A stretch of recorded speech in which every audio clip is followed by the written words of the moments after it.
My name is Olivia, and last year, during what should have been a celebration of 7 years of marriage, I received a phone call that shattered my entire reality. As I sat across from my husband Michael at the restaurant he'd chosen for our anniversary dinner, his phone rang.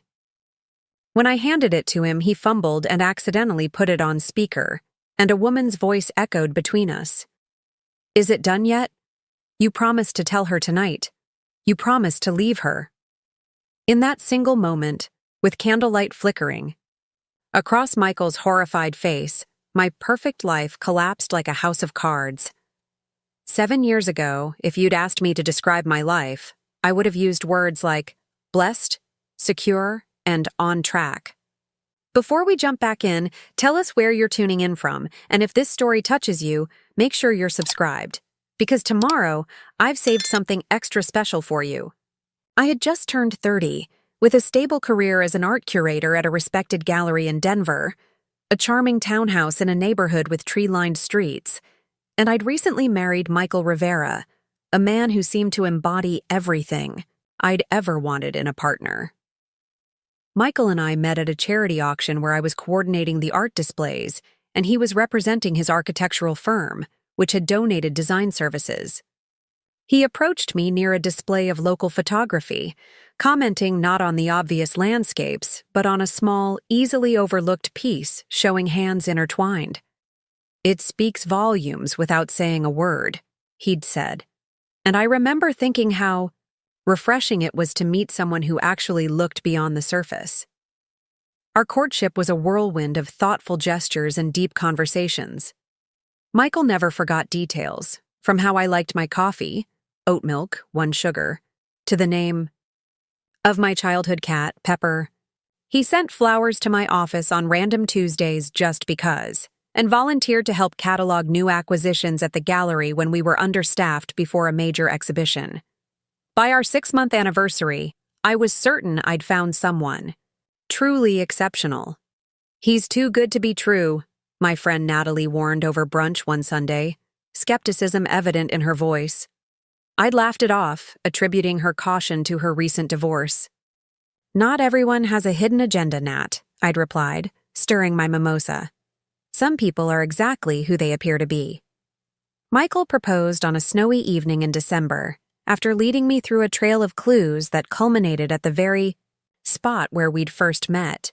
He'd somehow convinced the gallery owner to let him recreate the charity event setup, complete with that same photograph of intertwined hands, except now it hung beside a new companion piece he'd commissioned, showing our hands recognizable by the small birthmark on my wrist. "I want to intertwine my life with yours," he'd said, dropping to one knee, "to build something beautiful together, moment by moment, day by day." How could anyone say no to that?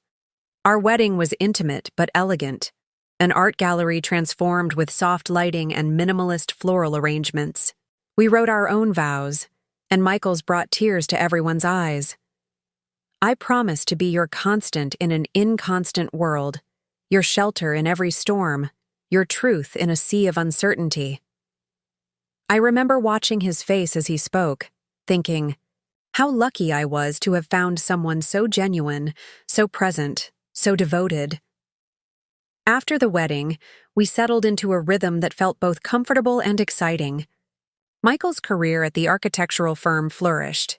He was made partner in his 5th year, something he attributed to my unwavering support and the stability of our home life. My own work at the gallery expanded from curation to development, allowing me to nurture emerging artists and build community partnerships. We talked about children, deciding to wait until we'd been married at least 5 years, a timeline that seemed sensible and allowed us to focus on our careers while enjoying our time together. We traveled when we could, seeking out hidden art scenes in overlooked cities. We renovated our townhouse, with Michael designing a studio space where I could pursue my own artistic endeavors on weekends. We hosted dinner parties where conversation flowed as freely as the wine, and our friends often commented on how we still looked at each other like newlyweds. It wasn't perfect, no relationship is, but our disagreements were minor and resolved with communication rather than conflict. Michael worked late sometimes, especially when his firm was pitching major projects, but he always called to check in. There were moments when I sensed a distance in him, a preoccupation that seemed to pull him away even when we were in the same room.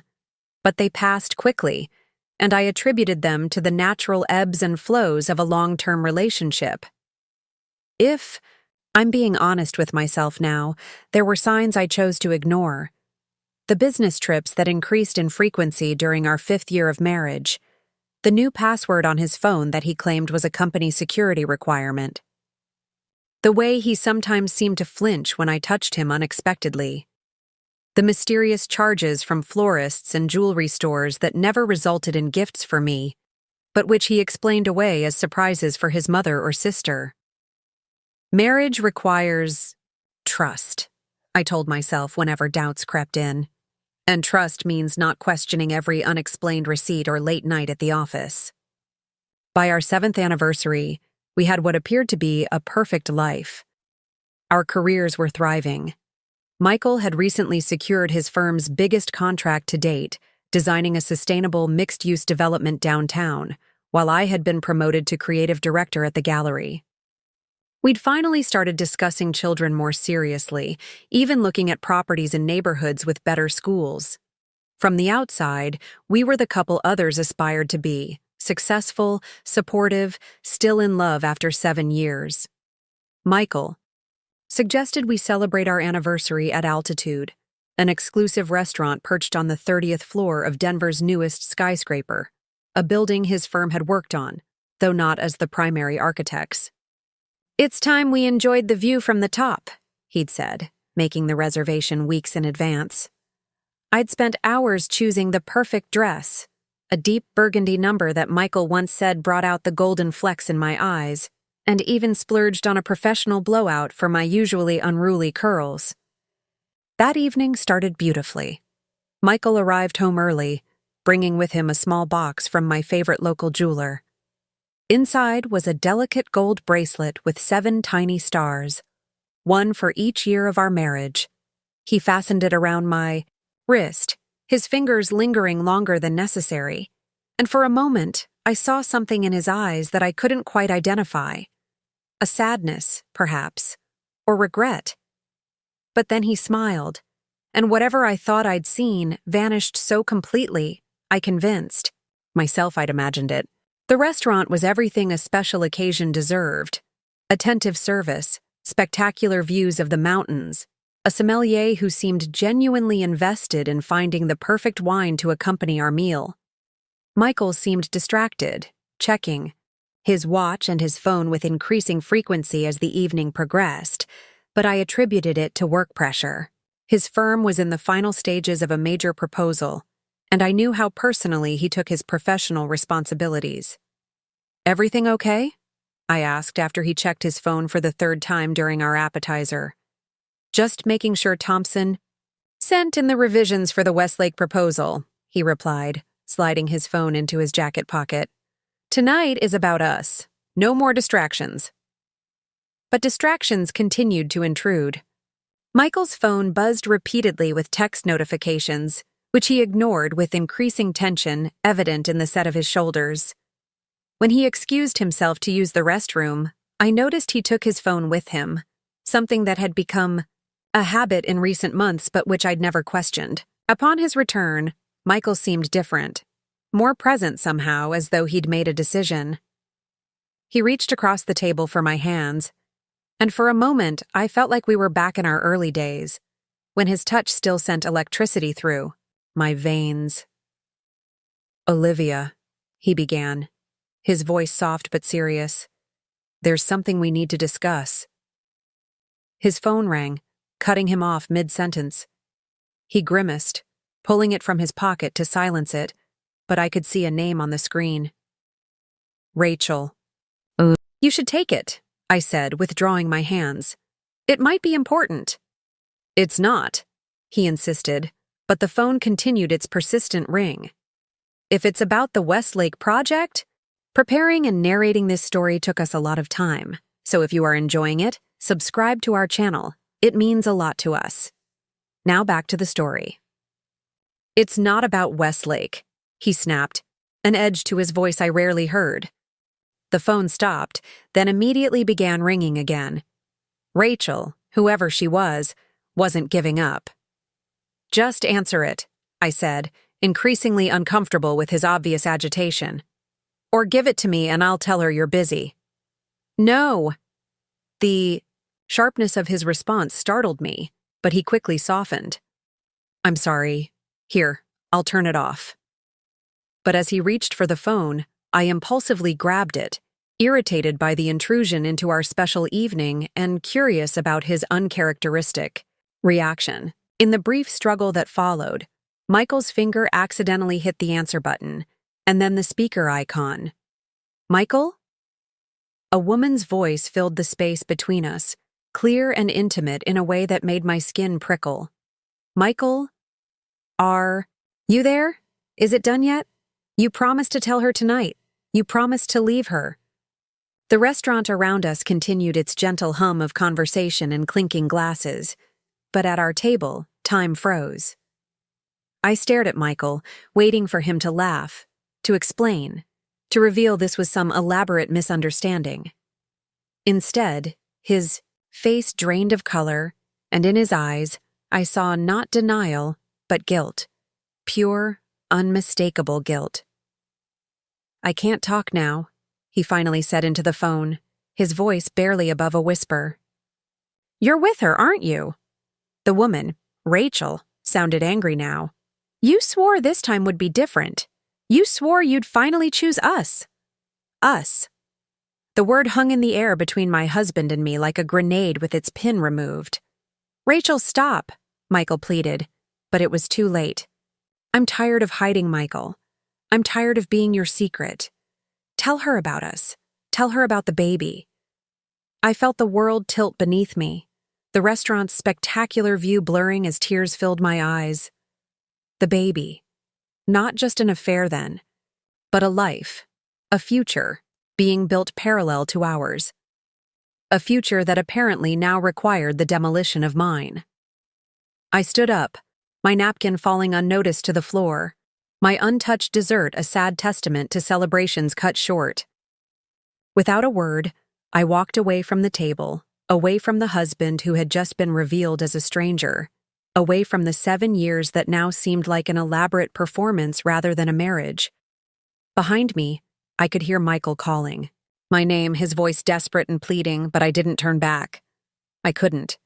In that moment, I knew with absolute certainty that whatever came next would require every ounce of strength I possessed, and looking at him, at the man I had loved so completely and who had betrayed me so thoroughly, would shatter what little composure I had left. As I stepped into the elevator, a cold clarity washed over me. The life I thought I had, stable, loving, true, had never really existed. It had been a beautiful illusion, convincing in every detail, but fundamentally false. And now, on what should have been a night of celebration, I found myself facing the most painful question of all. If the past 7 years weren't what I thought they were, then who was I? And what would I become in the aftermath of this betrayal? I don't remember leaving the restaurant. My body moved on autopilot while my mind splintered into 1,000 jagged pieces. The valet must have called me a rideshare because suddenly I was in the back seat of a stranger's car, staring blankly at the city lights blurring past the window. You okay back there, ma'am? The driver asked, his concerned eyes meeting mine in the rearview mirror. I managed a nod, though nothing about me was remotely okay.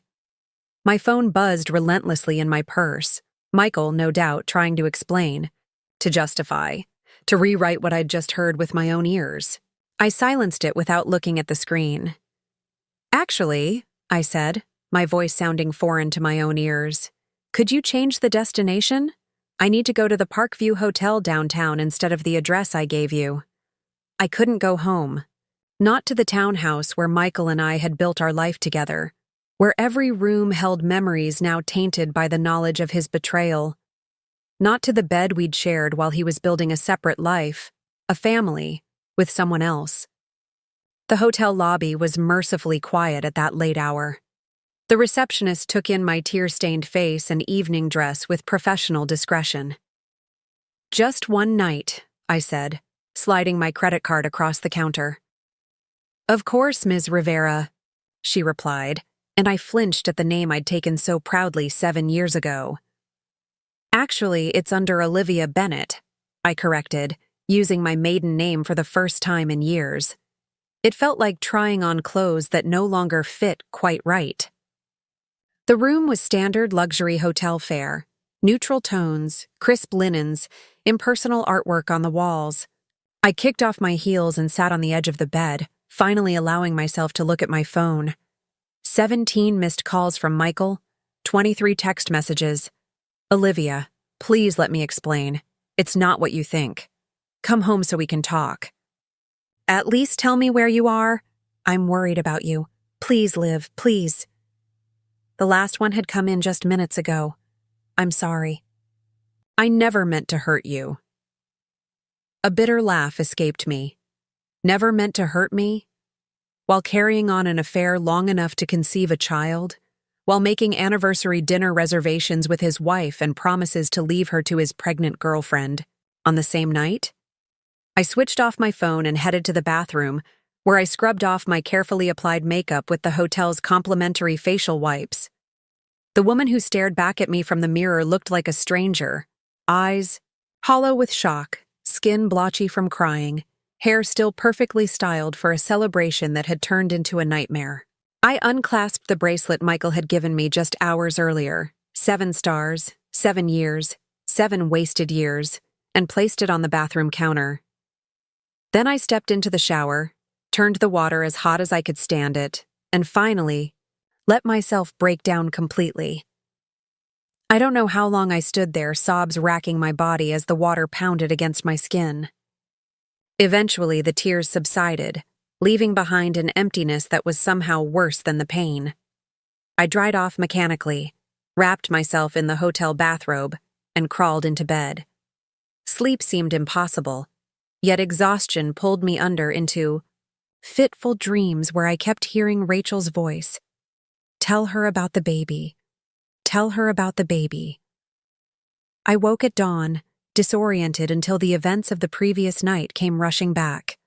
For one merciful moment after opening my eyes, I'd forgotten, and then reality crashed over me again like a wave, stealing my breath. I reached for my phone, then hesitated. What good would it do to read more of Michael's desperate texts, to listen to voicemails full of excuses and apologies? Instead, I called the one person I knew would understand without judgment. "Natalie? It's me. I need help." To her credit, Natalie asked no questions over the phone. She simply said, "Text me your location. I'll be there in 30 minutes," and hung up. True to her word, she arrived at my hotel room door exactly half an hour later, armed with a change of clothes, strong coffee, and the fierce loyalty that had made her my best friend since college. "Oh, Liv," she said when she saw me and opened her arms. I fell into her embrace, fresh tears spilling despite my conviction that I had none left. Natalie held me, stroking my hair like I was a child, murmuring comforting nonsense until I could breathe normally again. "He's been cheating," I finally managed to say. "She's pregnant." Natalie's body stiffened, but her voice remained calm. "Tell me everything." And so I did, from the phone call at dinner to my escape to the hotel. Natalie listened without interruption, her expression growing harder with each detail. "I want to say I'm surprised," she said when I finished, "but I'm not. There was always something about Michael that didn't quite add up." "Why didn't you say something?"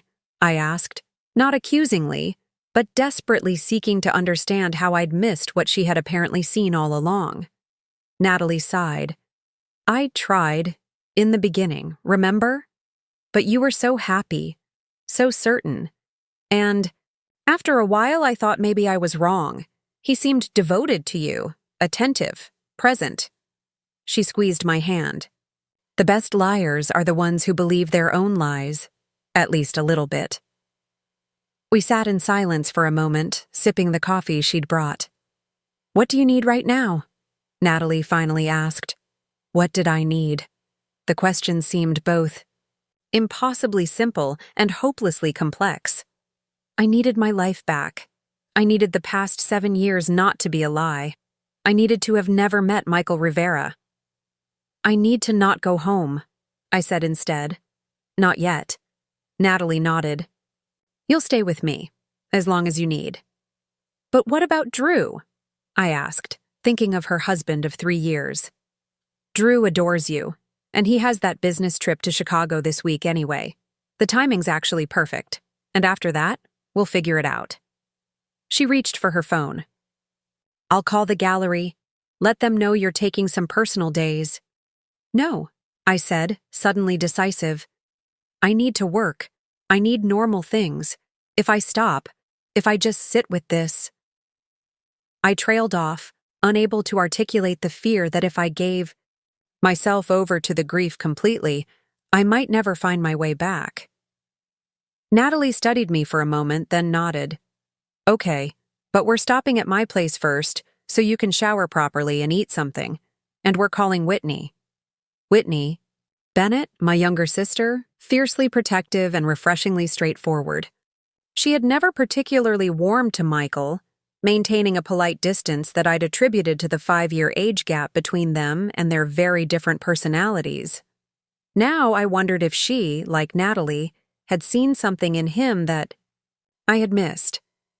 "She'll want to kill him," I said, a ghost of a smile touching my lips for the first time since the phone call. "Probably," Natalie agreed.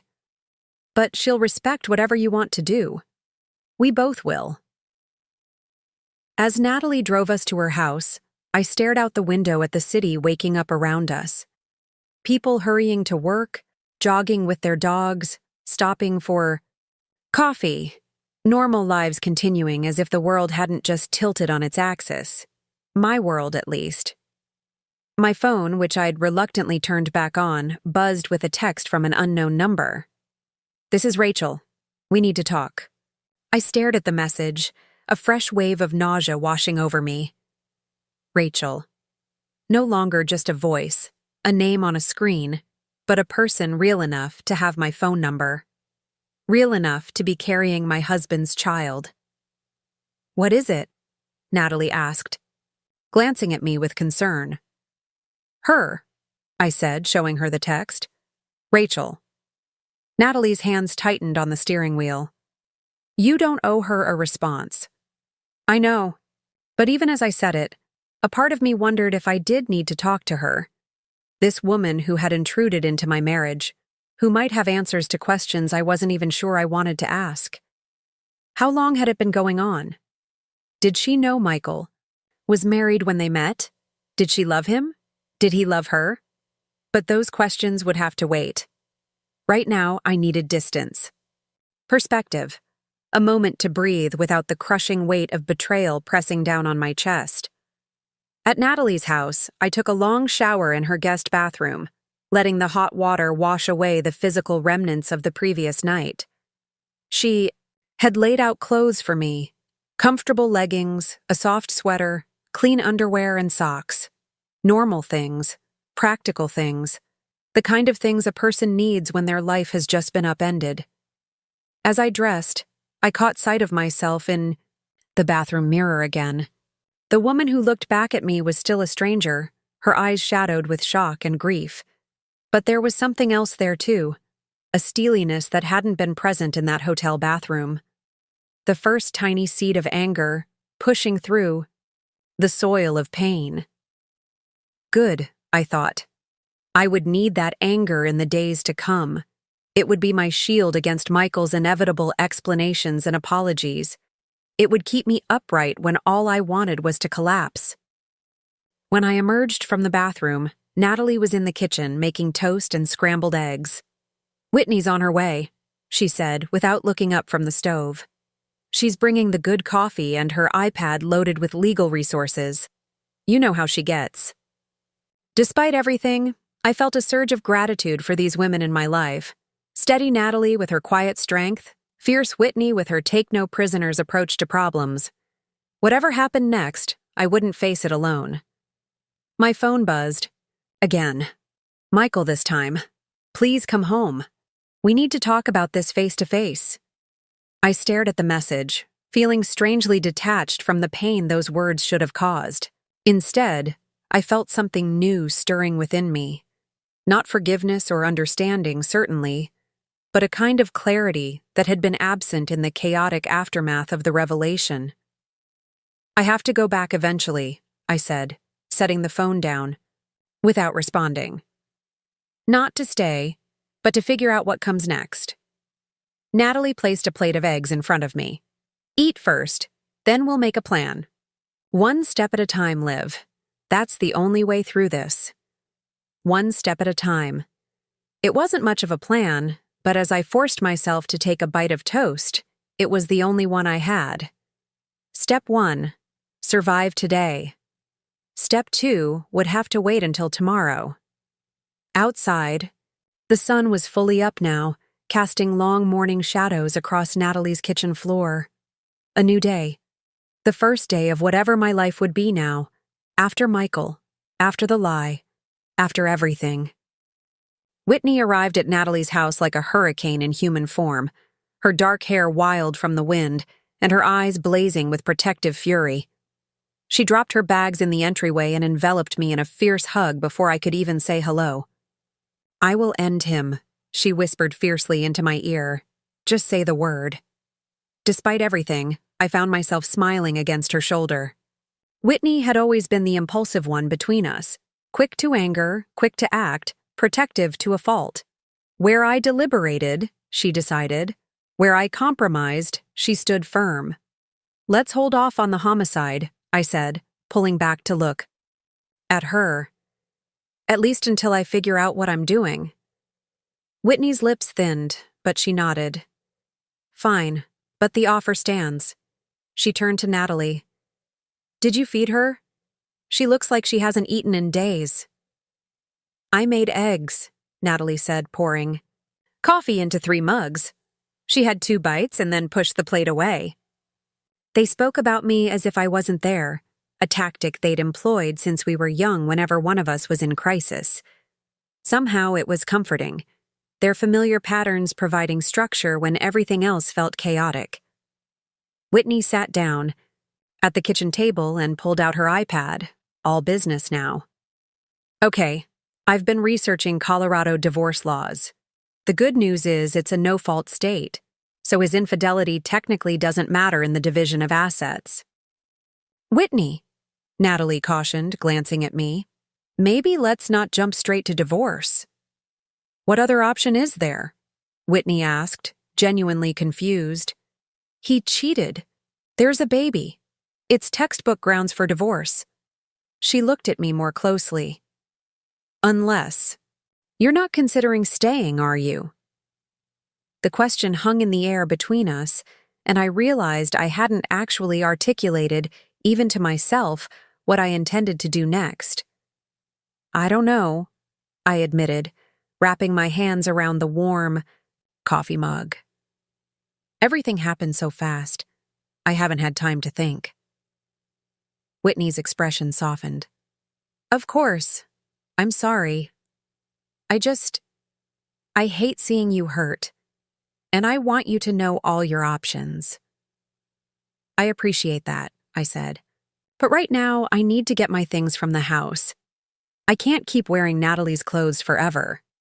I can go with you, Natalie offered immediately.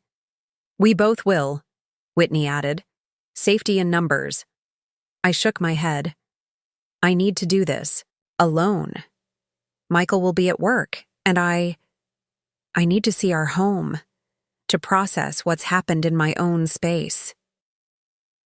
My sister and friend exchanged a look I couldn't quite decipher, but they didn't argue. Instead, Whitney pulled a small canister from her bag. Then take this at least, she said, handing me the pepper spray, just in case. Under different circumstances, I might have laughed at the idea of needing protection from Michael, who, had never shown even a hint of physical aggression in our 7 years together. But nothing felt certain anymore, not even my judgment of the man I'd thought I knew better than anyone. "I'll drive you," Natalie insisted, "and I'll wait in the car, non-negotiable." An hour later, we pulled up outside my townhouse. From the outside, nothing had changed. The same neatly trimmed hedges, the same blue door with its brass knocker, the same potted plants flanking the steps. Yet everything had changed. "Call me if you need anything," Natalie said as I got out of the car.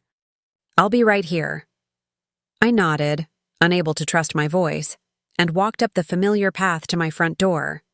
My key turned in the lock and I stepped inside the home I'd left less than 24 hours ago, though it felt like a lifetime.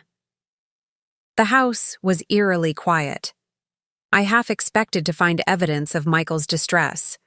Empty whiskey bottles, things thrown. In anger, the physical manifestation of the emotional chaos I'd been experiencing. Instead, everything was immaculate. Even the breakfast dishes had been washed and put away. I moved through the rooms like a ghost, touching surfaces, picking up photo frames. Here was our wedding day, both of us laughing as we fed each other cake. Here was a vacation in Sedona, the red rocks blazing behind our sunburned faces. Here was Christmas at my parents' house, Michael's arm around my waist as we posed before the tree. Happy moments frozen in time. Had they been real? Or had Michael been playing a part all along? In our bedroom, evidence of his turmoil finally became apparent. The bed was unmade, unusual for Michael, who was fastidious about such things. His side of the closet was in disarray, clothes pulled out and then shoved back haphazardly. On his nightstand, a half-empty glass of water sat beside his wedding ring. The sight of that small gold band hit me with unexpected force. He'd taken it off. Whatever that meant, guilt, finality, symbolic gesture, it felt like another betrayal, another tie severed. I sat on the edge of the bed, our bed, and allowed myself one moment of weakness. I buried my face in his pillow, inhaling the familiar scent of his shampoo, and let the tears come again. Not the violent sobs of the previous night, but a quieter grief for what was lost, what had perhaps never been. Then I stood, wiped my face, and got to work. I pulled a suitcase from the closet and began methodically packing what I'd need for the foreseeable future. Clothes, toiletries, important documents from the home office. I took my jewelry box, containing pieces from my mother and grandmother alongside gifts from Michael that now felt tainted. I took the framed photo of my graduation, my parents flanking me with proud smiles. One of the few pictures in the house that didn't include Michael. What I didn't take, the wedding album, stored in a white leather case on the bookshelf. The engraved champagne flutes from our first anniversary. The silk robe Michael had brought back from a business trip to Japan. These items, once precious, now seemed like artifacts from someone else's life. As I zipped the suitcase closed, I heard the front door open. Freezing, I listened to familiar footsteps in the hallway, then Michael's voice calling my name. "Olivia, your car's not here, but Natalie's outside. Are you home?" I squared my shoulders and stepped out of the bedroom to face my husband. Michael looked terrible. His usually immaculate appearance was disheveled, shirt wrinkled, hair uncombed, dark circles under bloodshot eyes. For a moment, seeing his obvious distress gave me a twisted satisfaction. Good, I thought. At least he's suffering too. "Liv?" he exhaled, relief washing over his face. "You came back." "I came for my things," I corrected, gesturing to the suitcase behind me. His face fell. "Please, can we talk? I know what you heard sounds bad, but there's more to the story." "More?" I echoed, disbelief coloring my voice. "What more could there possibly be, Michael? You have a pregnant girlfriend. On our anniversary, you were planning to leave me for her. What nuance am I missing?" "It's complicated," he said, running. A hand through his hair. "Rachel and I, It wasn't supposed to happen. It was just physical at first, a stupid mistake. But then it became something else. I tried to end it so many times, but... Stop. I held up my hand, nausea rising at his words. I don't want the sordid details of your affair. I don't care how it started or what excuses you've told yourself. The fact is, you lied to me. For how long? Months? Years? Michael looked away, unable to meet my eyes. It's been about 18 months, he admitted quietly. 18 months, while we were discussing children of our own, while we were renovating the house, while we were celebrating holidays and birthdays and planning for a future together. Why? The question escaped before I could stop it. Why? Michael? If you weren't happy, if you wanted someone else, why didn't you just tell me? Why the lies? Why the anniversary dinner if you were planning to leave? He sank onto the couch, head in his hands. I did love you, Liv. I still do. I never wanted to hurt you. But Rachel got pregnant, and she started pressuring me to make a choice. The dinner. I thought it would be easier somehow to tell you after we'd had one last good night together. One last memory before everything changed. His selfishness stunned me. One last good memory. For whom? Certainly not for me, whose every memory with him was now poisoned by the knowledge of his betrayal. So what changed? I asked, my voice hardening. Why didn't you tell me at dinner as planned? Was it too difficult to watch my face when you shattered my world? Michael had the grace to look ashamed.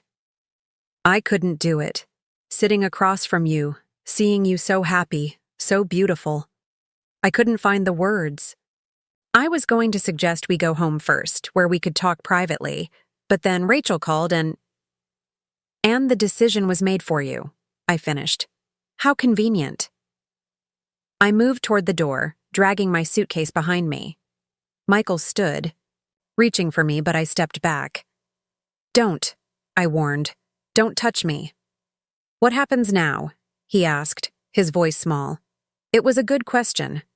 What did happen now? How did one dismantle 7 years of marriage, of shared history and belongings, of intertwined lives? I don't know, I admitted.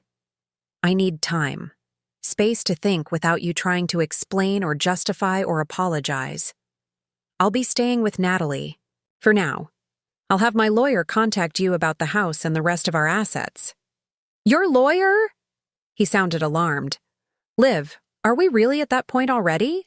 I looked at him, really looked at him, and felt a strange calm descend. Yes, Michael. We're at that point. You made sure of it when you started a family with another woman while still married to me. His face crumpled. I never meant for any of this to happen. But it did happen, I said, and now we deal with the consequences. All of us. I paused at the door. Does she know you're still wearing your wedding ring, or did you just take it off for my benefit? Without waiting for his answer, I walked out, closing the door firmly behind me. Natalie was out of her car, in an instant, hurrying to take my suitcase and help me into the passenger seat. You okay? She asked as we pulled away from the curb. I looked back at the house where I'd been so happy, where I'd believed I was building a future with a man who loved me as completely as I loved him. Michael stood in the doorway, watching us leave. No, I said honestly, but I will be. As we drove away, I felt something shift inside me. Grief making room for a new emotion, one I desperately needed. Resolve. Whatever came next. However painful the process of unraveling my marriage would be, I would face it. I would survive it. I had to. The gallery had always been my sanctuary, a place where beauty and order prevailed, where I could lose myself in the appreciation of other people's visions. 3 days after my confrontation with Michael, I returned to work, craving the normalcy and distraction it would provide. My colleagues had been told I was dealing with a family emergency, a vague explanation that invited no questions. Catherine, The gallery owner and my mentor for the past 5 years simply welcomed me back with a gentle squeeze of my shoulder and a whispered, "Whatever you need, just ask." What I needed, it turned out, was work. Absorbing, demanding work that left no room for thoughts of Michael, Rachel, or the shambles of my personal life. I threw myself into preparations for our upcoming exhibition featuring emerging Latin American artists, making phone calls, reviewing layouts, writing press releases. If I worked until exhaustion each day, I could fall asleep at Natalie's without lying awake, analyzing every moment of my marriage for signs I should have seen. By Friday, a tentative new routine had established itself. Mornings spent at the gallery, afternoons meeting with artists or potential buyers, evenings at Natalie's where she and Whitney took turns keeping me company, making sure I ate, gently steering conversations away from Michael whenever possible. I hadn't heard from him since our confrontation at the house, though my lawyer, a steely-eyed woman named Madeline whom Whitney had recommended, informed me he'd retained counsel of his own. The legal machinery of divorce was grinding into motion, impersonal and inexorable. I was in the gallery's back office, reviewing a shipment manifest, when Catherine appeared in the doorway. "Olivia, there's someone here to see you," she said, her expression carefully neutral. "She doesn't have an appointment, but she's quite insistent." A prickle of unease ran down my spine. "Did she give a name?" Catherine hesitated. "Rachel Porter. She says it's personal." The manifest slipped from my suddenly numb fingers. "Rachel, here, in my workspace, my safe haven." "Should I tell her you're unavailable?" Catherine asked, reading my expression. I took a deep breath, weighing my options. I could avoid this confrontation, continue to hide away at Natalie's, pretend this woman didn't exist. Or I could face her, see with my own eyes the person for whom Michael had been willing to destroy our marriage. "No," I decided, smoothing my skirt as I stood. "I'll see her." Catherine looked uncertain. "I can stay if you want, or call security to stand by." I almost smiled at that. What did she think would happen? A physical altercation between the wife and mistress, like something from a soap opera. "That won't be necessary," I assured her. "We'll use the small conference room." As I walked through the gallery toward the reception area, I attempted to compose myself, to present an image of dignity and control. Whatever this Rachel wanted, to gloat, to explain, to demand, I would not give her the satisfaction of seeing me broken. She was standing by the front desk, examining a small bronze sculpture with apparent interest. I paused for a moment, studying her unobserved. She was younger than I'd expected, maybe 30 to my 37, with honey blonde hair pulled back in a neat ponytail. She wore a simple navy dress that did little to disguise her pregnant belly, not prominently showing yet, but unmistakable to anyone looking. "Miss Porter," I said, my voice steadier than I felt. "I'm Olivia Rivera." She turned, and I was struck by how ordinary she looked. Not the vixen I'd imagined in my darker moments, but a woman with clear blue eyes and a hesitant expression. She extended her hand automatically, then seemed to think better of it and withdrew it. "Thank you for seeing me, Mrs. Rivera," she said, her voice matching the one I'd heard through Michael's phone, the voice that had shattered my world. "I know this must be difficult." "That's certainly one word for it," I replied, gesturing toward the conference room. "Shall we?" The small room held only a round table and 4 chairs, with a large window overlooking the busy street below. I took a seat with my back to the window, leaving Rachel to choose whether to sit across from me or at a less confrontational angle. She chose directly opposite, meeting my gaze with a forthrightness I hadn't expected. "I want to apologize," she began, hands folded on the table. "Not for loving Michael. I can't apologize for that, but for how you found out. That call. It wasn't meant to happen that way." "How was it meant to happen?" I asked, genuine curiosity cutting through my resentment. Michael scheduling the end of our marriage like a business meeting? A Dear John letter waiting for me when I got home from work? Rachel winced. He said he was going to tell you at dinner. That's why I called. I was checking to make sure he'd actually gone through with it. Michael has a habit of avoiding difficult conversations. I laughed, a short, bitter sound. Yes, I've noticed that about the man I've been married to for 7 years. 6, she corrected quietly. Excuse me? You've been married to Michael for 6 years, not 7. Your anniversary isn't until next month. The room seemed to tilt around me as I processed her words. Our anniversary was Tuesday, November 12th. We were married on November 12th, 2016. Rachel's face paled. That's not. He told me your anniversary was in December. That's why I thought. She trailed off, realization dawning in her eyes. He lied to me too. We sat in stunned silence, 2 women confronting the reality that the man connecting us was perhaps not who either of us believed him to be. Why are you here, Rachel? I finally asked. What do you want from me? She took a deep breath, composing herself. I wanted to meet you, to see the woman Michael has talked about for the past 1.5 years, and I wanted to tell you my side of the story, if you're willing to hear it. Part of me wanted to refuse, to stand and walk away, to maintain the comforting narrative of villains and victims I'd constructed. But another part, the part that had always sought truth, even painful truth, needed to understand. I'm listening, I said. Rachel nodded, gathering her thoughts. I met Michael at a benefit for the Children's Hospital. I'm a pediatric nurse there, and he was representing his firm, which had donated design services for the new wing. We talked about architecture, about my work with the kids. It was professional, friendly. He wore his wedding ring. I knew he was married. She paused, twisting her hands together. He asked for my number, said his firm was looking for healthcare consultants for future projects. It seemed legitimate.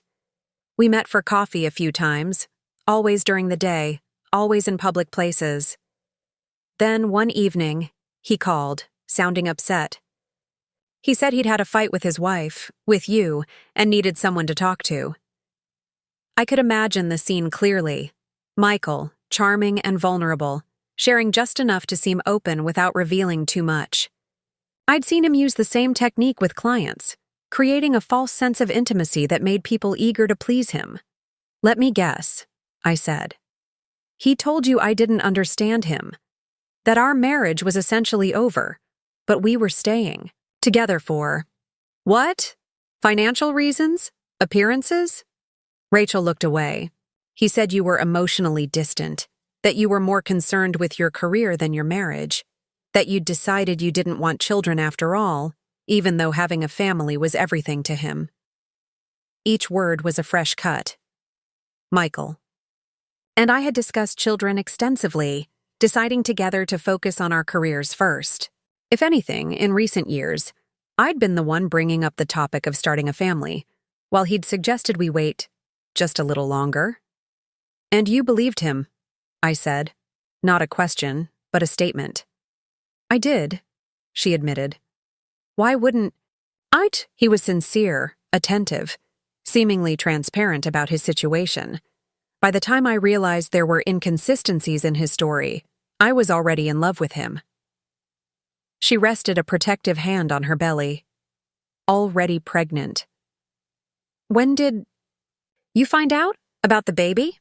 3 months ago. It wasn't planned. I was on birth control. But when I told Michael, he seemed happy. Said it was a sign we were meant to be together. That he'd tell you after your anniversary trip. What anniversary trip?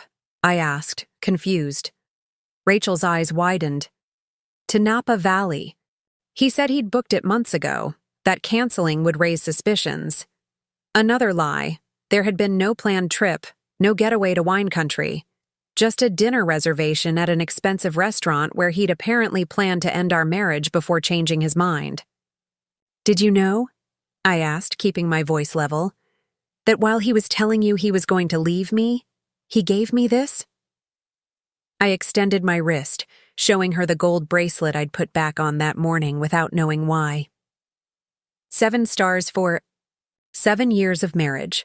Except according to you, we've only been married for 6 years. So either he can't count, or he's been lying to both of us. Rachel stared at the bracelet, her composure finally cracking. I don't understand, he said. He promised. I think, I said gently, surprising myself with the lack of animosity I felt toward this woman, that Michael has been telling each of us what we wanted to hear, what served his purposes at any given moment. She nodded slowly, tears gathering in her eyes. I should have known. There were signs. Phone calls he'd take in another room, weekends he was supposedly working but unreachable, inconsistencies, in stories about his past. I just didn't want to see them. Neither did I admitted. 7 years, or 6, apparently, and I never suspected he was capable of this level of deception. We sat in silence for a moment, 2 women united in their disillusionment. Then Rachel straightened, wiping away a tear that had escaped. I didn't come here to cry or to cause you more pain, she said. I came because I thought you deserved to know the truth, and because... She hesitated, then continued with renewed determination. Because I'm keeping this baby, with or without Michael in the picture, and I thought you should hear that from me, not through lawyers or mutual acquaintances. I studied her face, the stubborn set of her chin, the protective way she cradled her belly, and felt an unexpected surge of respect. Whatever her mistakes in getting involved with a married man, she was facing the consequences with courage. Thank you for telling me, I said. And for what it's worth, I'm sorry too. Not for loving Michael, as you said. I can't apologize for that. But for the pain you're experiencing now. No one deserves to be lied to like this. Rachel nodded, a ghost of a smile touching her lips. You're not at all what he described, you know. He made you sound cold, calculating, career-obsessed. But you're actually... kind. And you're not the home-wrecking vixen I imagined, I replied. I guess Michael has a talent for fiction as well as architecture. She stood, gathering her purse. I should go. Thank you for seeing me. I rose as well, suddenly uncertain of the protocol for ending such an unprecedented conversation. Rachel, I said as she turned to leave. The baby. Do you know yet if it's a boy or a girl? She placed her hand on her belly again, a gesture I suspected was unconscious. A girl, she said softly. Due in May. A daughter, Michael's daughter, the child that might have been mine in another life. She'll be beautiful, I said, surprised to find I meant it. Rachel paused at the door. Olivia, what will you do now? About Michael, I mean. I considered the question, one I'd been asking myself for days. I'm not sure, but I know what I won't do. I won't let him define my future the way he's tried to rewrite our past. She nodded, understanding in her eyes. Good luck, I think. I think we both deserve better than what he's given us.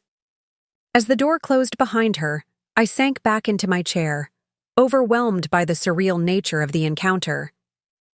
I had just had a civil, almost friendly conversation with my husband's pregnant girlfriend. And somehow, impossibly, I felt lighter. For it. My phone buzzed with a text from Whitney. Emergency ice cream and wine session tonight? Natalie's bringing the good stuff. I smiled, grateful once again for the constants in my life. Definitely. And I have quite a story to tell. Outside, the window, the late autumn sun cast long shadows across the street. People hurried along the sidewalk, wrapped in scarves and jackets, each carrying their own invisible burdens, their own complicated truths. Among them, I spotted Rachel, her blonde ponytail catching the light as she waited to cross at the intersection. For a moment, I felt an odd connection to this stranger who was not really a stranger. This woman whose life had become entangled with mine through the actions of a man neither of us truly knew. Then the light changed. She crossed the street and was gone, continuing on her own path as I would continue on mine. She said what? Whitney nearly choked on her wine, eyes wide with disbelief. It was later that evening, and I was recounting my conversation with Rachel to Whitney and Natalie in the comfort of Natalie's living room. Empty ice cream containers littered the coffee table, and we were halfway through our second bottle of Cabernet. That Michael told her we'd only been married for 6 years, not 7, I repeated, and that we were supposedly going on an anniversary trip to Napa Valley, a trip that never existed. Natalie leaned forward, brow furrowed. Why would he lie? About something so easily disproven. I mean, your wedding date is on your marriage license, in your photo albums, on your social media memories. That's the thing, I said, swirling the wine in my glass. I don't think Michael expected us to ever compare notes. He created separate narratives for each of us, never imagining they'd collide. Classic compartmentalization, Whitney said. Her psychology degree often surfaced in moments like these. People who lead double lives rely on keeping their worlds completely separate. I thought about the other revelations from my conversation with Rachel, how Michael had portrayed me, as cold and career-obsessed, how he'd claimed I didn't want children. The painful irony of that particular lie wasn't lost on me. You know what the strangest part is? I set my glass down. I actually liked her. Rachel, I mean. Under different circumstances, we might have been friends. Whitney made a skeptical noise. She slept with your husband, Liv. I know. But she didn't know the truth either. Not all of it, anyway. She's as much a victim of Michael's lies as I am. I paused, considering. Maybe more so, given her condition.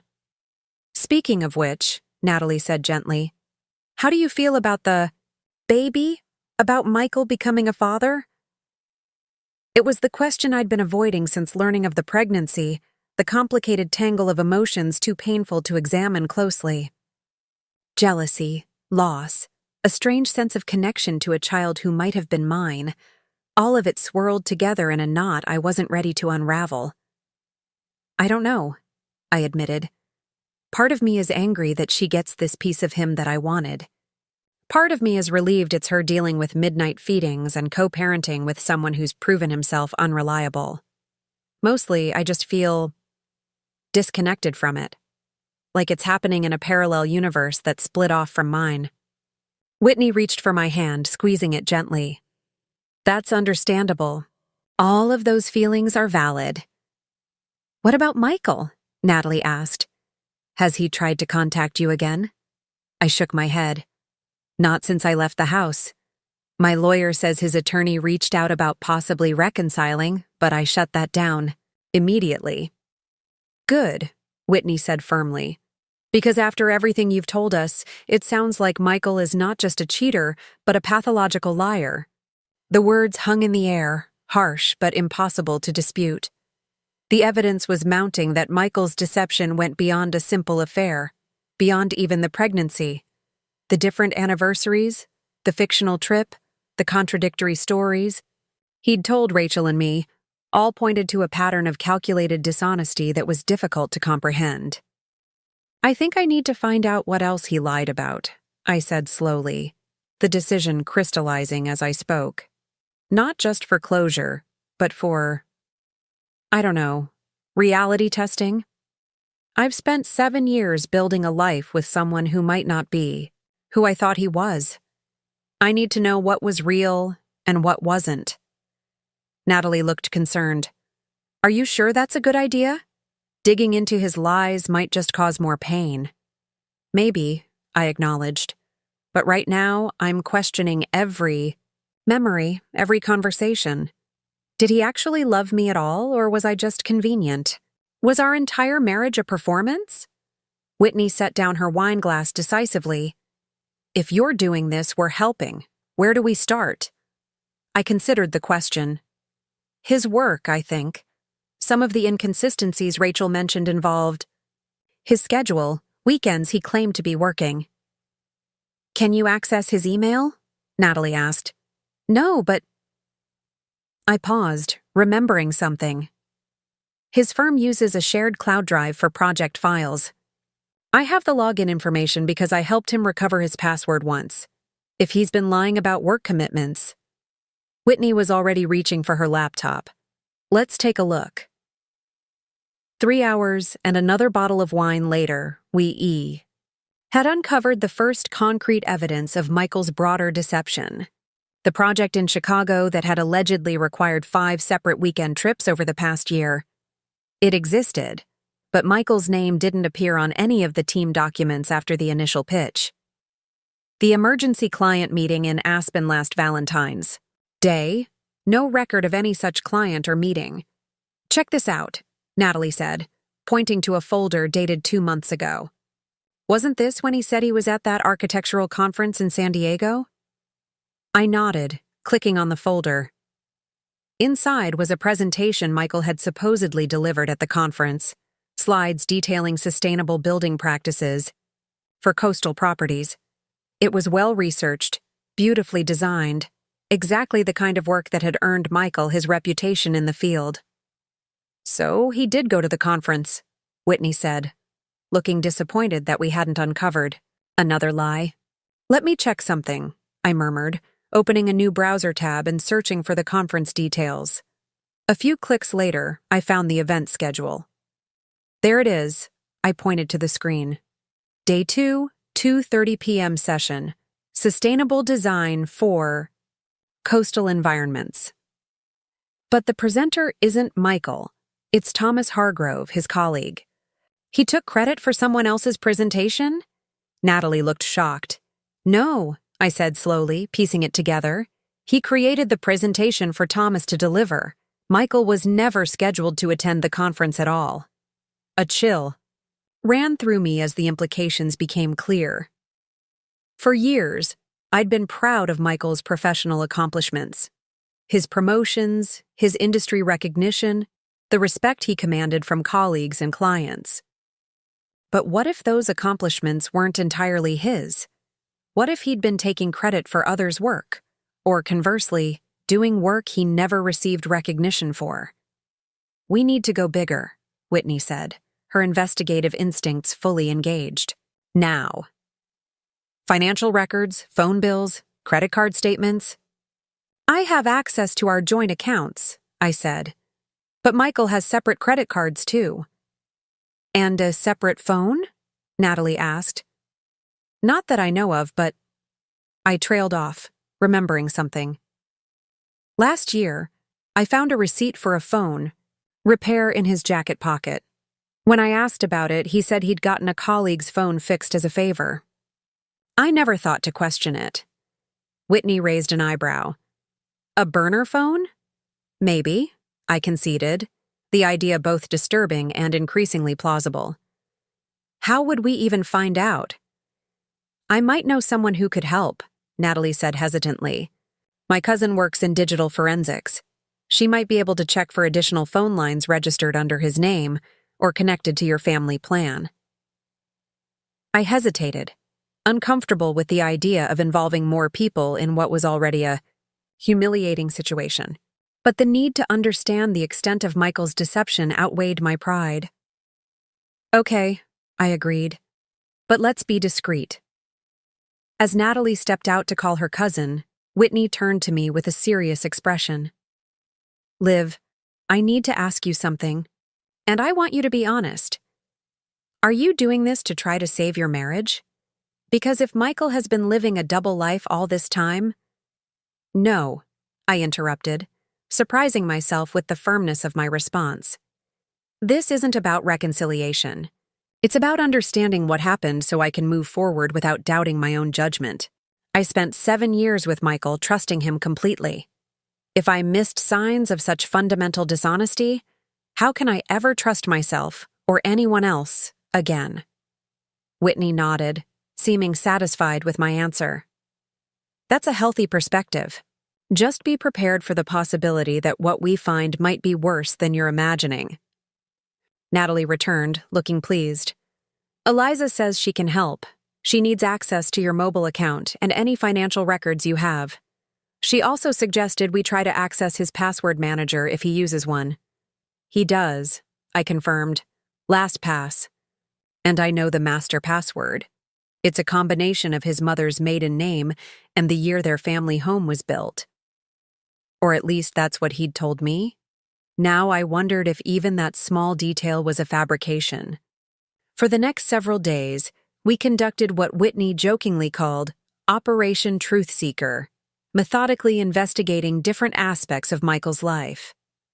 Natalie's cousin confirmed our suspicion about a second phone, a prepaid line that had been active for nearly 2 years, with calls and texts to numbers across the country, including Rachel's. Financial records revealed even more troubling patterns.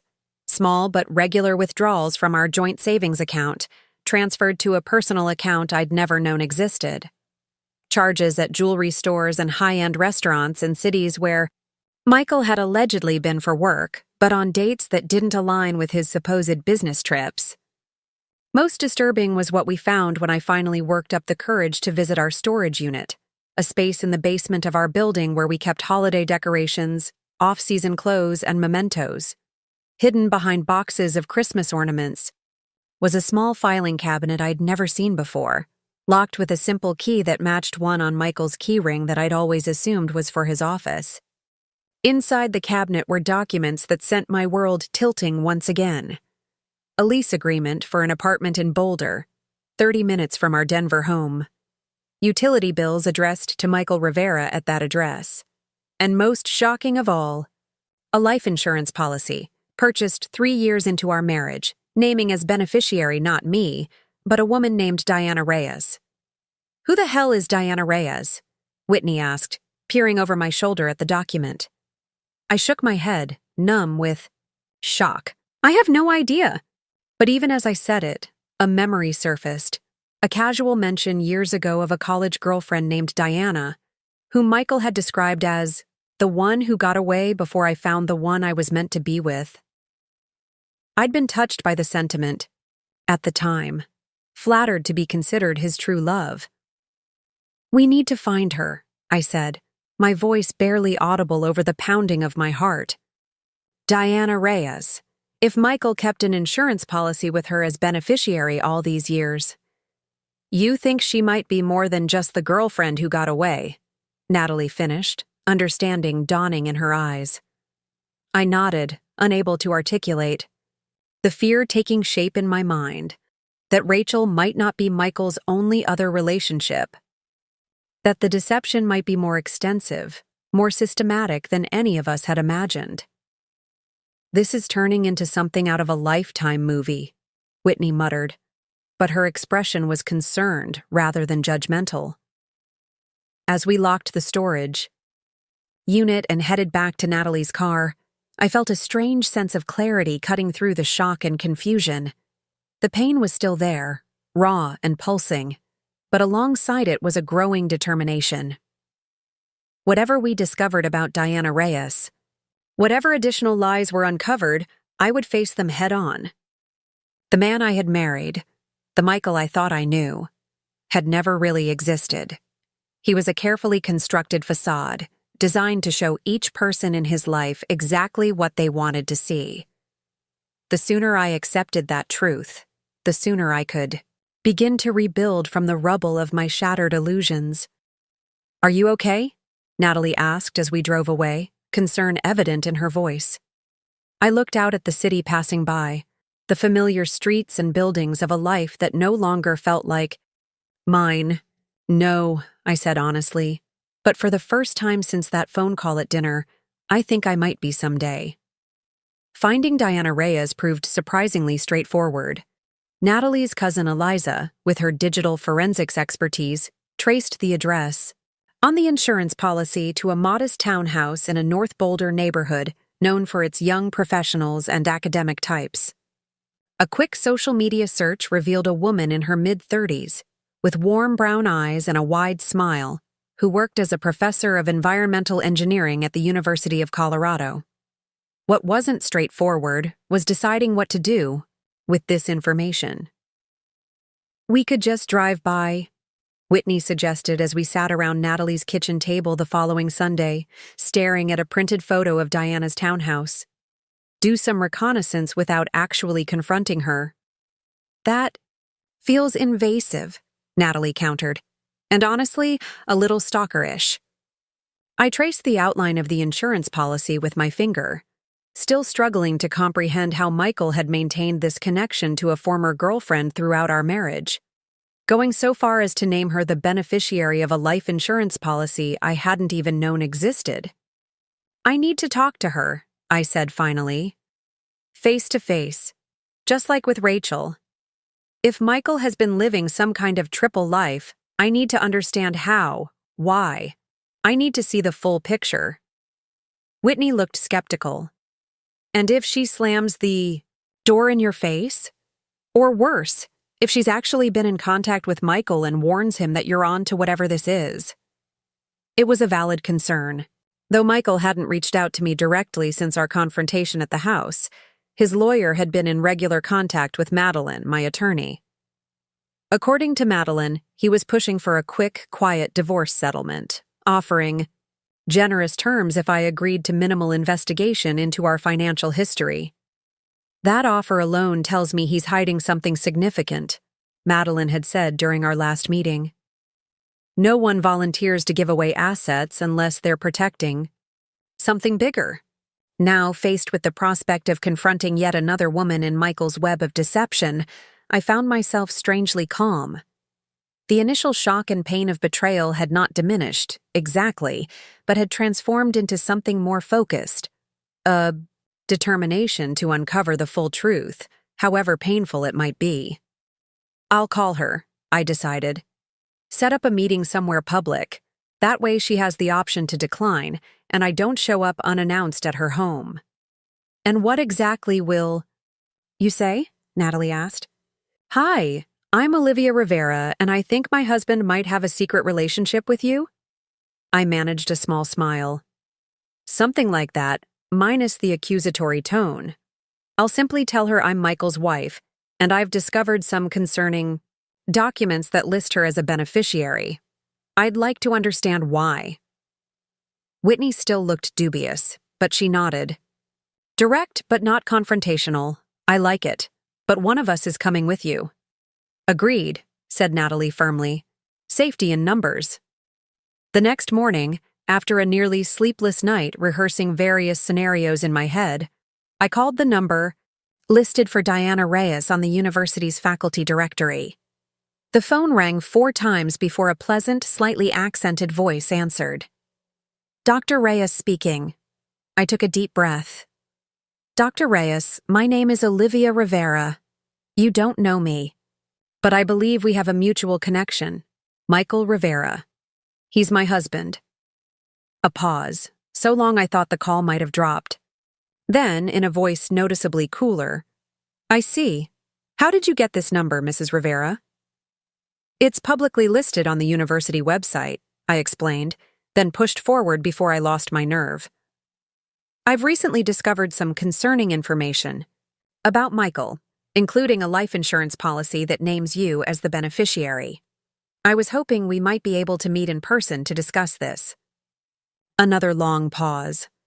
I could almost feel her weighing her options, deciding how much to reveal. "Are you in Boulder?" she finally asked. "Denver, but I can drive up today if you're available. There's a coffee shop on Pearl Street called Verdant. I can meet you there at 3. Relief flooded through me. "Thank you.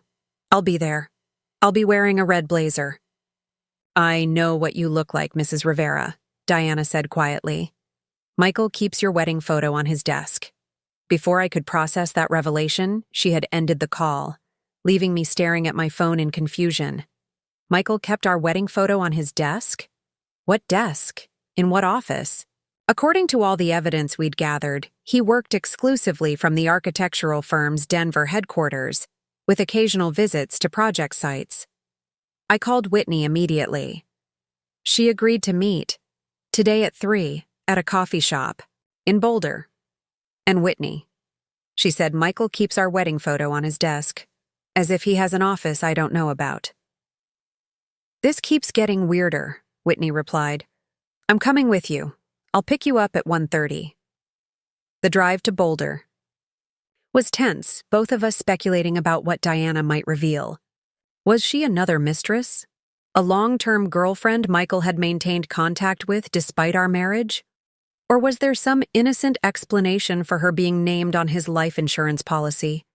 A document he had carefully hidden from me.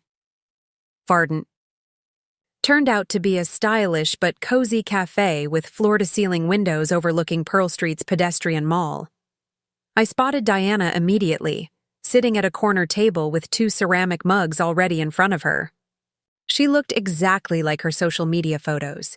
Petite with shoulder-length dark hair, casually elegant in a simple blue dress and cardigan. She stood as Whitney and I approached, extending her hand with formal politeness. Mrs. Rivera. I took the liberty of ordering for us.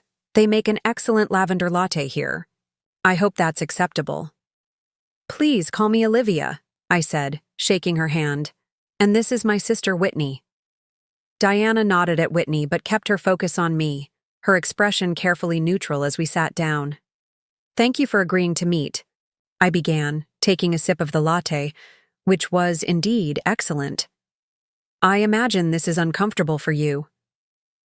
That depends, Diana replied, studying me with intelligent eyes, on what exactly you believe my relationship with Michael to be. I decided on directness. Honestly, I don't know. A week ago, I discovered my husband has been having an affair and is expecting a child with another woman.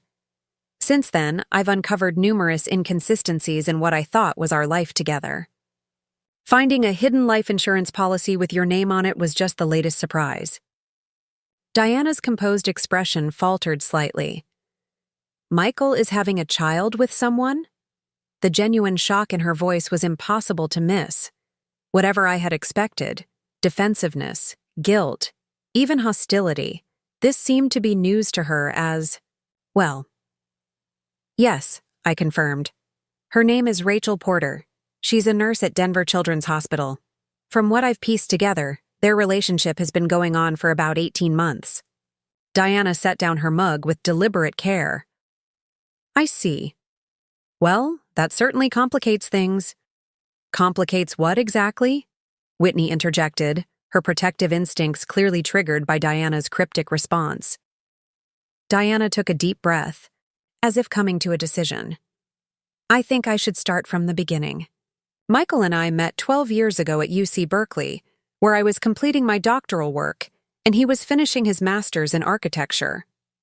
We were together for 3 years before I accepted a position here at CU Boulder. Michael followed me to Colorado, and we continued our relationship. I did the math quickly. 12 years ago would have been 4 years before I met Michael. But that meant. You were still together when he met me, I said, the realization hitting like a physical blow. Diana nodded, her expression softening with what looked like genuine sympathy. Yes. Though I didn't know about you at the time. Michael told me he needed to spend more time in Denver for a major project his firm was undertaking. Our time together became more limited, but I attributed that to our careers, mine in academia, his in a demanding professional firm. When did you find out about me? I asked, struggling to keep my voice steady. 3 years into your marriage, Diana replied. I saw a society page mention of the two of you at a charity event. There was a photo, and the caption identified you as Michael's wife. Whitney leaned forward, incredulous. You saw that your boyfriend was married to someone else and you stayed with him? Diana met her gaze unflinchingly. I confronted him. Of course. He told me that his marriage to Olivia was essentially a business arrangement, that her family had connections his firm needed, that you had agreed to an open marriage but preferred not to know the details. He seemed so sincere, so apologetic for not telling me sooner. The absurdity of Michael's explanation might have made me laugh under different circumstances. My family had no special connections. My father was a high school English teacher, my mother a nurse practitioner. We were solidly middle class, with no influential networks that could possibly benefit Michael's career. None of that is true, I said. My family has no special influence, and we certainly never agreed to an open marriage. Diana's lips thinned. I realized that eventually, but by then we had established a pattern. Michael spent weekends and some weeknights at my place, in Boulder. He contributed to the mortgage. He kept clothes and personal items here. He had a small home office where he worked remotely when he wasn't in Denver. The desk with our wedding photo, I murmured. She nodded. I asked him about that once. He said it was to maintain appearances in case any colleagues ever visited. I thought it was strange, but... She shrugged, looking embarrassed. When you love someone, you can rationalize almost anything. I understood that all too well. Hadn't I overlooked my own suspicions for years? Hadn't I accepted Michael's increasingly thin explanations for his absences, his secretive phone habits, the inconsistencies in his stories? So, for the past 7 years, Whitney clarified, Michael has essentially been living a double life between Denver and Boulder, with you thinking his marriage was just for show, and Olivia thinking he was faithfully committed to her? That appears to be the case, Diana confirmed. And now it seems there was a third woman as well. She shook her head, a flash of anger finally breaking through her composed demeanor. How did he manage it? The logistics alone. He's very organized, I said, a hysterical edge creeping into my laughter. Always kept meticulous calendars. I thought it was just his professional thoroughness. The life insurance policy, Whitney prompted, bringing us back to the original reason for our meeting. Diana's expression grew more serious. That was from earlier in our relationship, before I knew about you. We had talked about marriage, about building a future together. The policy was Michael's idea. A gesture of commitment, he said. After I discovered his marriage to you, he insisted on keeping it active. Said it was the least he could do, given the circumstances. When was the last time you saw him? I asked. 2 weeks ago. He said he had to cancel our weekend plans because of an emergency client meeting in Aspen. Diana's eyes narrowed as she processed her own words. I'm guessing there was no meeting. No, I confirmed. That was the weekend he took Rachel to a bed and breakfast in Vail. At least according to the credit card statements we found. The three of us sat in silence for a moment, each processing the enormity of Michael's deception. It seemed impossible that one person could maintain such elaborate fiction for so long, juggling relationships, residences, conflicting stories, and schedules without eventually making a mistake that would bring everything crashing down. Yet he had managed it for years, and might have continued indefinitely if Rachel hadn't made that fateful call during our anniversary dinner. What now? Diana finally asked, her voice subdued. Have you spoken with Michael about any of this? I shook my head. Not since I left our house the day after the phone call. My lawyer is handling all communication. Michael's been pushing for a quick divorce settlement. Of course he has, Diana said with a bitter smile. He's trying to contain the damage before his entire house of cards collapses. She was right, I realized. Michael wasn't merely a cheater caught in an unfortunate situation. He was a calculated manipulator watching his carefully constructed world unravel and doing everything possible to limit the fallout. I'm curious, Whitney said, studying Diana with narrowed eyes. Why are you being so forthcoming with us? You could have refused to meet, or denied everything. Diana considered the question. Because I'm tired of living in shadows, of accepting partial truths and convenient fictions. Because I think Olivia deserves to know what kind of man she married. She paused, meeting my gaze directly. And because I suspect I need to reevaluate my own life choices. just as you're being forced to do. As we prepared to leave, Diana handed me a business card with her personal number written on the back.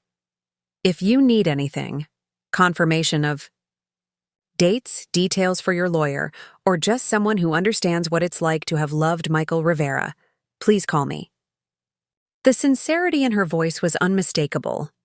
This woman, who by all rights should have seen me as competition or an obstacle, was instead offering alliance. We had both been deceived by the same man, our lives shaped by his lies in different, but equally profound ways. Thank you, I said, taking the card. I might take you up on that. As Whitney and I walked back to her car, the late afternoon sun casting long shadows across Pearl Street, I felt oddly lighter despite the new revelations. Each piece of the puzzle, painful as it was to discover, brought me closer to understanding the full scope of what had happened. And with understanding, I hoped, would eventually come the ability to move forward. You okay? Whitney asked as we pulled away from the curb. I gazed out at the Flatiron Mountains rising dramatically against the sky, their solid presence a stark contrast to the shifting sands of my marriage. I will be, I said.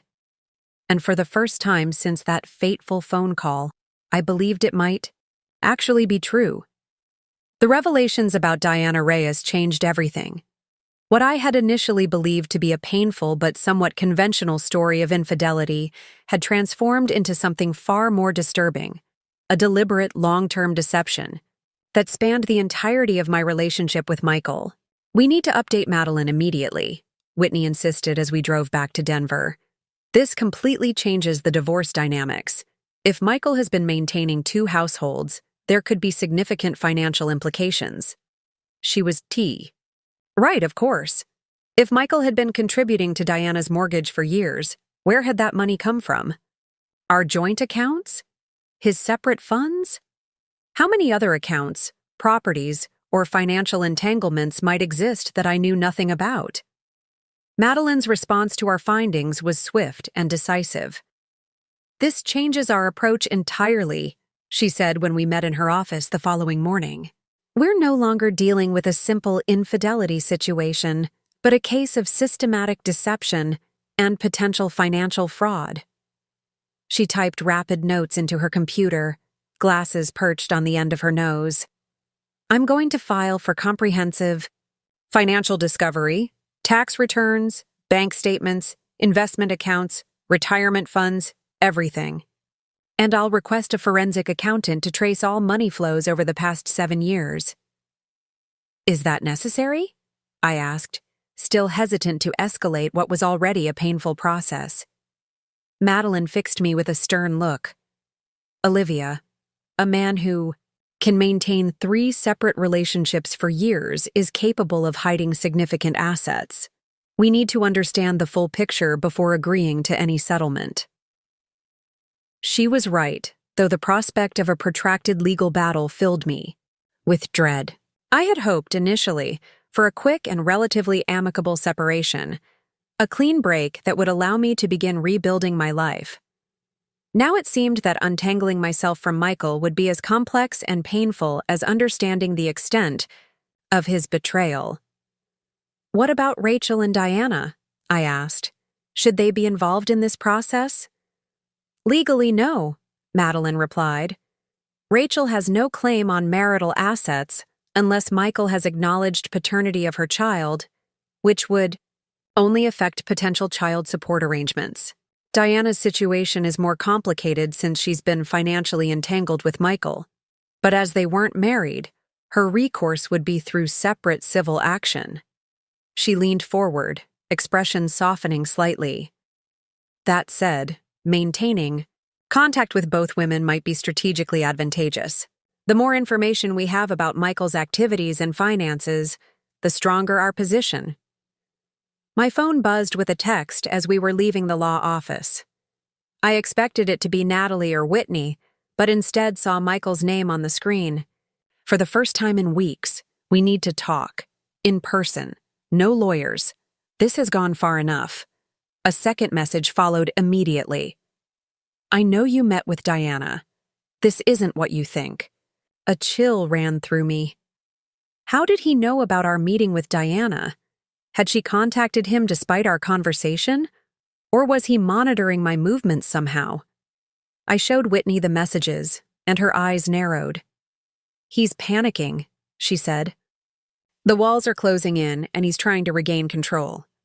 That assessment aligned with what I was feeling, that Michael's texts weren't an attempt at reconciliation, but at damage control. For years, he had maintained separate worlds through careful compartmentalization. Now those worlds were colliding, and he was scrambling to contain the fallout. "Should I respond?" I asked as we got into Whitney's car. "Yes," she said after a moment's consideration, "but don't agree to meet him alone. Suggest a public place and bring someone with you." I considered my options before typing a reply. "I'll meet you tomorrow at Crest Coffee downtown. 2 p.m. I'm bringing Whitney." His response came quickly. "This should be between us, Olivia. No need to involve your sister." "Whitney comes with me or we don't meet at all," I responded firmly. There was a longer pause before his final message appeared. "Fine. 2 p.m. Preparing to face Michael after everything I'd learned felt like preparing for battle. I spent that evening reviewing notes from our investigations, rereading text messages, studying financial documents Madeline had helped me obtain. I wanted to go into this confrontation armed with facts, not just emotions. Sleep eluded me that night. I kept imagining different scenarios for our meeting. Michael tearfully confessing everything, Michael angrily denying the evidence, Michael attempting to manipulate me as he had so successfully for years. By morning, I felt simultaneously exhausted and wired, my nerves stretched to breaking point. "Remember," Whitney coached as we walked into the coffee shop the following afternoon, "you hold the power now. He doesn't know exactly what you know, or what evidence you have. Let him talk.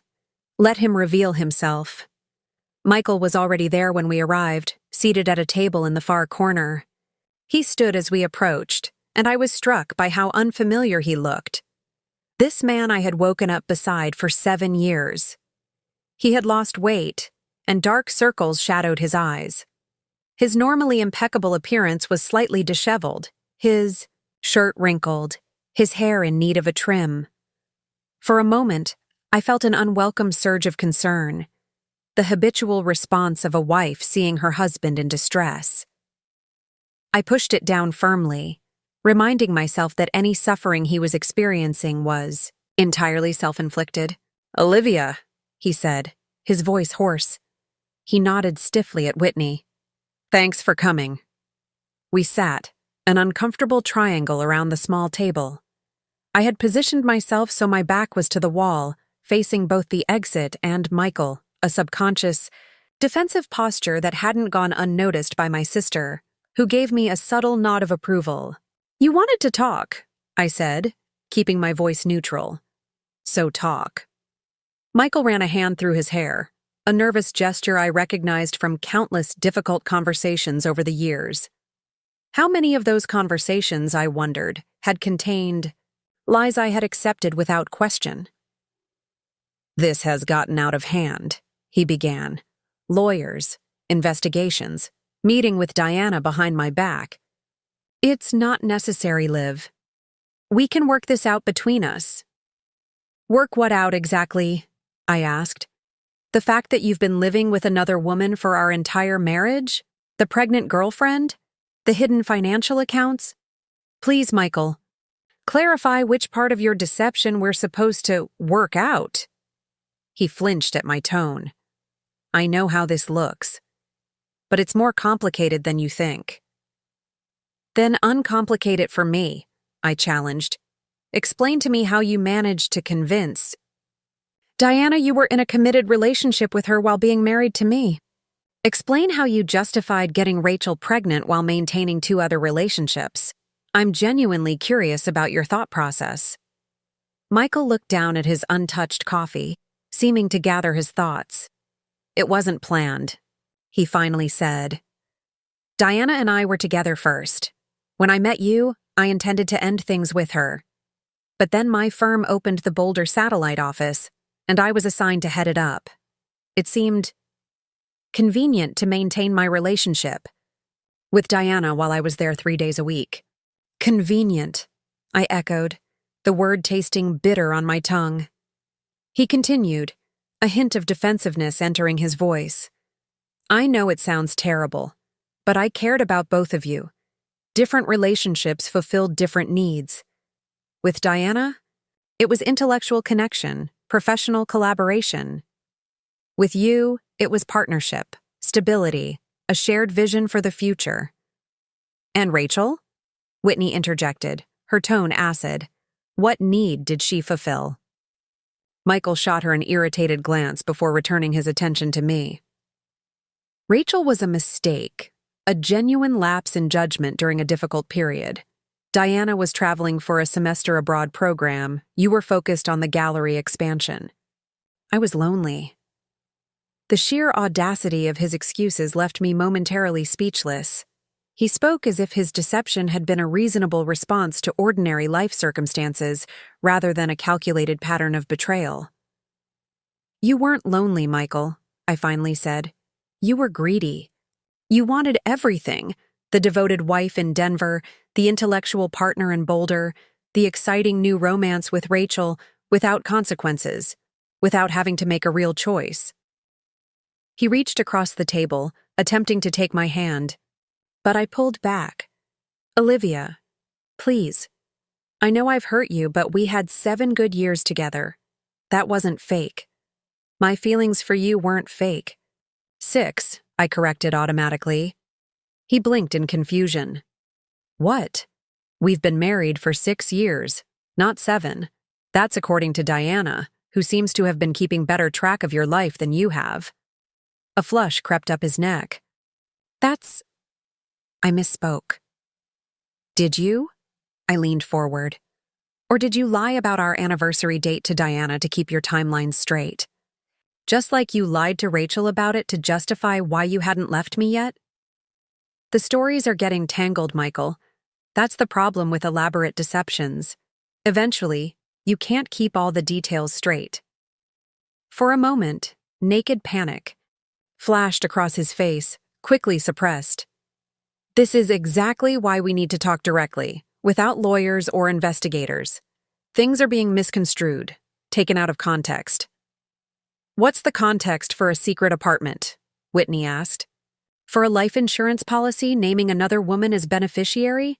For a pregnant girlfriend? Please, enlighten us.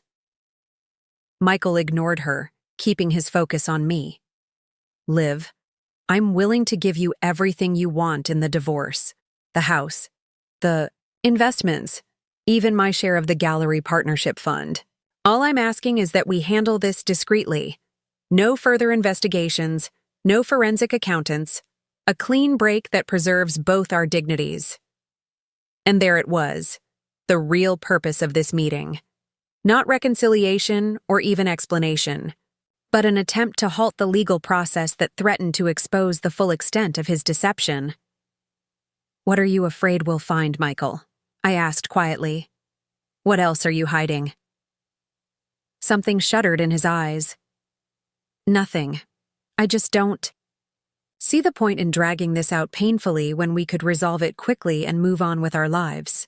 I studied him, this man I had loved, trusted, built a life with. I searched for a glimpse of genuine remorse, some indication that he understood the magnitude of his betrayal. Instead, I saw only calculation, the same strategic thinking that had allowed him to maintain his elaborate deception for years. I'll consider your offer, I said, standing to signal the end of our conversation. But in the meantime, the investigation continues. If there's nothing to find as you claim, then you have nothing to worry about. Michael stood as well, frustration evident in the tight set of his jaw. This isn't what I want, Olivia. I never wanted to hurt you. And yet you did, I replied simply. Repeatedly, deliberately, for years. Your intentions mean very little in the face of your actions. As Whitney and I walked away, I felt Michael's eyes on my back but resisted the urge to turn around. There was a time when leaving him standing alone would have been unthinkable, when his pain would have felt like my pain. Now I recognized that reflexive empathy as part of the problem. My willingness to prioritize his feelings had allowed him to manipulate me for years. Outside, in the bright afternoon sunshine, Whitney squeezed my arm. "You did great in there. Held your ground completely." "He's hiding something else," I said, certainty growing as I replayed our conversation. "Something beyond what we've already discovered." Whitney nodded. "Definitely. That offer to give you everything in exchange for dropping the investigation? Classic guilty behavior." As we walked to her car, I felt my phone buzz with a text. Expecting more pleading from Michael, I was surprised to see Diana's name instead. Michael just called me, extremely agitated. Wanted to know exactly what I told you. "I think you rattled him." A second message followed. He let something slip before I ended the call. Something about Denver not being the only place with records. "Does that mean anything to you?" I showed the messages to Whitney, whose eyebrows shot up. "Records like legal records? Property records? What else would need to be documented officially?" The question hung between us as we drove back to Natalie's house, where I'd been staying since leaving the townhouse. What other official documentation might exist that would concern Michael? What other legal entanglements might he have created that would appear in public records? The answer, when it came to me later that evening, was so obvious I was stunned I hadn't considered it before. What legal record would Michael be most concerned about us discovering? What document would definitively prove the extent of his deception? "A marriage certificate," I said aloud, startling Natalie, who was working beside me at her dining room table. She looked up from her laptop, confused. "You already have one of those." "Yes," I agreed, the pieces falling into place with terrible clarity. "But what if it's not the only one?" "Bigamy?" Natalie stared at me, eyes wide with disbelief. "You think Michael might be legally married to someone else? That's a criminal offense in Colorado." The possibility had hit me like a thunderbolt, explaining both Michael's panicked reaction to our investigation and his cryptic reference to records outside of Denver. It would explain why he's so desperate to stop the financial investigation, I reasoned, mind racing. A forensic accountant would eventually uncover evidence of another legal marriage. "But that's insane," Natalie protested. "How would he even pull that off? Don't you need to show proof of divorce to get remarried?" I shook my head. "Only if the clerk specifically asks for it. Most marriage license applications just require you to state whether you've been previously married, not provide documentation." The more I considered it, the more plausible it seemed. Michael traveled extensively for work. He maintained separate residences, separate social circles. He was meticulous about compartmentalizing different aspects of his life. Was it really such a stretch to imagine he might have formalized his relationship with Diana, or someone else, through legal marriage? I called Whitney, who arrived 20 minutes later with a bottle of wine and a determined expression. "We need to search marriage records," she announced, opening her laptop at Natalie's dining table. "Colorado has a public database, but if he married someone in another state, it gets more complicated." "Start with Boulder County," I suggested. "Given what we know about Diana, that seems most likely." For the next 2 hours, we combed through digital records, searching variations of Michael's name in marriage databases across Colorado. Nothing appeared in Boulder County or any surrounding areas. "Maybe we're wrong about this," Natalie suggested, as Whitney's search of Denver County records also came up empty. "Or maybe he used a different name," I countered, remembering something. "Michael's middle name is Joseph, and his mother's maiden name was Rivera. He used to joke that if architecture didn't work out, he could start over as M. Joseph Rivera." Whitney's fingers flew across the keyboard, inputting the new search parameters. Minutes later, she sat back with a sharp intake of breath. "Oh my God," she whispered, turning the screen so we could see. "Olivia, look at this." There it was, a marriage license issued in Larimer County, Colorado, dated August 15, 2013, 3 years before our wedding. The groom, Michael Joseph Rivera.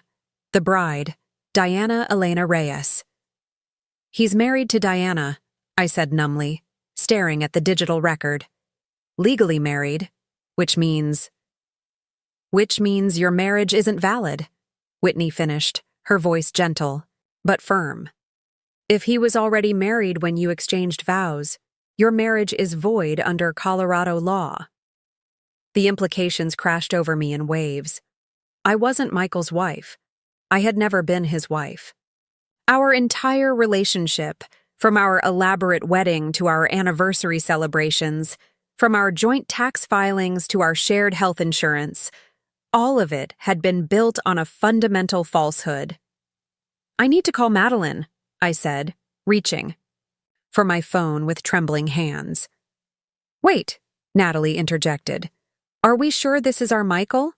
Could it be someone else with the same name?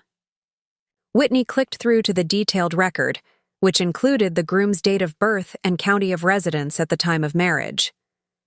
Date of birth matches, and look, residence listed as Boulder County. It's him. My conversation with Madeline was brief, but decisive. She instructed me not to confront Michael directly with this information and promised to expedite our legal processes in light of this discovery. This changes everything, she said, her normally calm voice edged with outrage. We're no longer pursuing a divorce but an annulment, along with potential civil claims for fraud and misrepresentation. And Michael could face criminal charges for bigamy. I hung up feeling strangely hollow. The revelation should have been devastating. In some ways, it was, but it also provided a perverse clarity. The problem hadn't been that I was a bad wife, or that our marriage had somehow failed. The problem was that our marriage had never legally existed in the first place. What about Diana? Natalie asked as I set down my phone. Should we tell her? It was a fair question.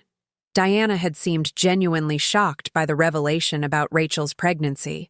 Was it possible she didn't know about her own legal status? Had Michael somehow convinced her their marriage had been annulled or divorced when in fact it remained valid? I don't know, I admitted. Part of me thinks she deserves to know everything, just as I did.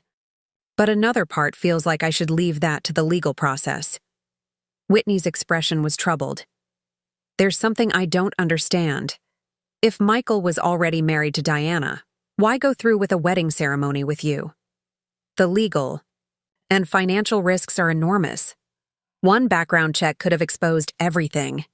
It was a question I'd been asking myself since seeing the marriage record. Michael was many things: deceptive, manipulative, selfish. But he wasn't stupid. The potential consequences of bigamy were severe, up to 18 months in prison and substantial fines, not to mention the professional repercussions. His architectural license could be revoked, his career destroyed. Maybe he thought he could get away with it, Natalie suggested. People like Michael often have an inflated sense of their own cleverness. Or maybe, I said slowly, a new possibility dawning, he genuinely didn't believe he was committing bigamy. Both women looked at me questioningly.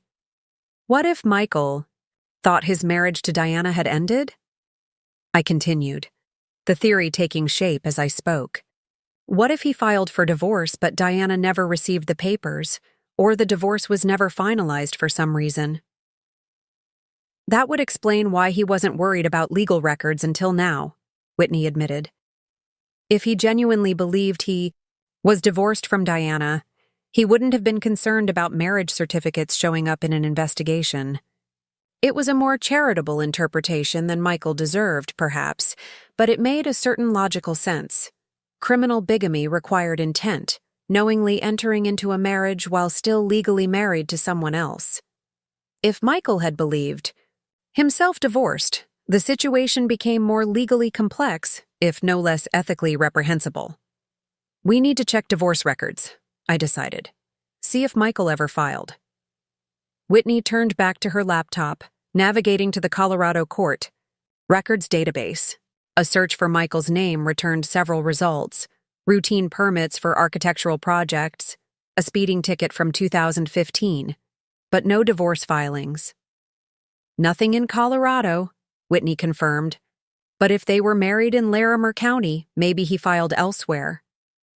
We expanded our search to neighboring states, knowing Michael frequently traveled to Utah, New Mexico, and Wyoming for work. Hours passed as we methodically combed through accessible public records, finding nothing that suggested Michael had ever attempted to legally end his marriage to Diana. What now? Natalie asked as midnight approached, all of us exhausted from the emotional and mental strain of our discovery. Now, I said, closing Whitney's laptop gently. We let the lawyers handle it.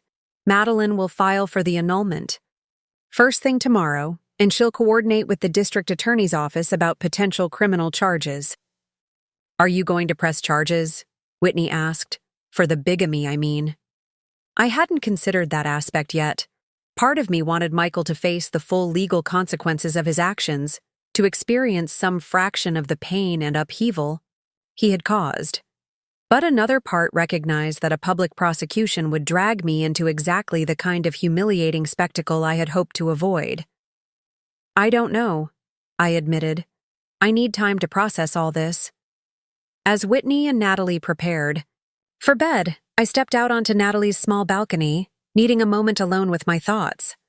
The night was clear and cold, stars pricking the dark sky above Denver's glittering skyline.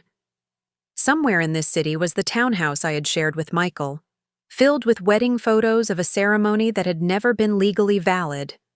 Somewhere, in Boulder, was Diana, Michael's actual wife, unaware that her legal status was about to become central to multiple legal proceedings.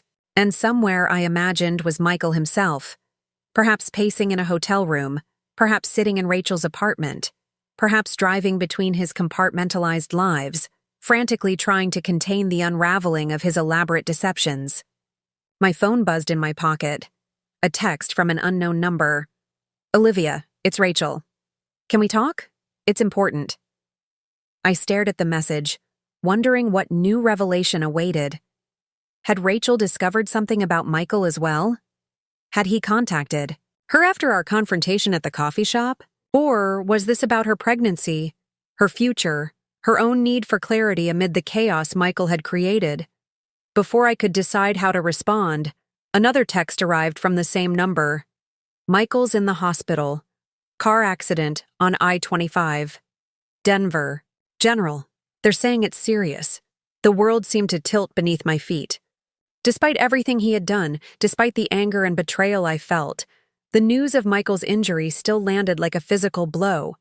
For 7 years, no, 6, I had loved this man, built a life with him, imagined growing old by his side. Those feelings couldn't simply vanish, even in the face of his extraordinary deception. I texted back with shaking fingers. Is he conscious? What happened? Rachel's response came quickly. Hit a guardrail at high speed. Internal bleeding, broken ribs. He's in surgery now. They're asking for family. Family. The word hung in the air, laden with irony. Who constituted Michael's family? Now? His legal wife Diana? His pregnant girlfriend Rachel? His fraudulent wife? Me? All of us were bound to him through different combinations of legal ties, emotional connections, and shared histories. All of those bonds now revealed as built on shifting sands of deception. I leaned against the balcony railing, struggling to sort through my conflicting emotions. Part of me wanted to rush to the hospital, to see for myself that Michael was alive, to understand what had happened. Another part recoiled at the thought of inserting myself into a situation where I had no legal standing, where I might encounter Rachel or even Diana in the sterile corridors of Denver General. And beneath all of that churned a darker current of thought. Had the accident truly been an accident? Or had Michael, facing the collapse of his elaborately constructed life, made a desperate choice? I went back inside to find Whitney and Natalie, my mind made up. Whatever Michael had done, whatever pain he had caused, I couldn't simply ignore what was happening. Not yet. Not like this. Michael's been in a car accident, I announced, interrupting their conversation. He's at Denver General in surgery. It sounds serious. Natalie stood immediately. I'll get my keys. Are you sure you want to go? Whitney asked, concern evident in her expression. After everything we've learned today? I wasn't sure of anything anymore. Not my legal status. Not my future. Not even my own feelings. But I knew I couldn't stay away. Couldn't spend the night wondering whether Michael would survive. Couldn't leave those questions unanswered. I need to go, I said simply. Not for him. For me. As we drove through the quiet streets toward the hospital, I gazed out at the city lights blurring past, thinking of all the moments that had led to this night. The anniversary dinner, Rachel's fateful call, the discoveries about Diana, the marriage certificate that had unraveled the last threads of what I had believed to be my life. Whatever happened next, whether Michael survived or not, whether he faced legal consequences or not, I knew one thing with absolute certainty. Nothing would ever be the same again. And perhaps, when the pain and shock finally subsided, that might prove to be a blessing in disguise. Denver General Hospital hummed with the particular energy of medical facilities at night. Hushed voices, squeaking shoes on linoleum, the steady beep of monitoring equipment.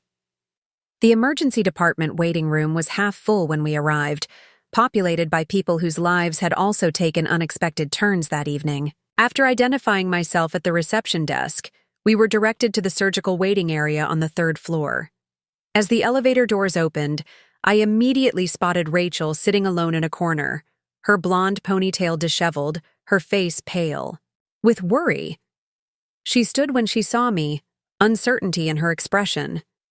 Olivia, she said, her voice hoarse. Thank you for coming. The surreality of the situation struck me anew. Here I was, responding to a crisis call from my husband's pregnant girlfriend, both of us now aware that our relationships with Michael existed in separate compartments of his fractured life. What happened? I asked, keeping my voice low as Whitney and Natalie hung back, giving us space while remaining protectively nearby. Rachel gestured for me to sit. He called me around 9, sounding strange, agitated. Said he needed to see me urgently, that everything was falling apart. I was worried. I've never heard him like that before.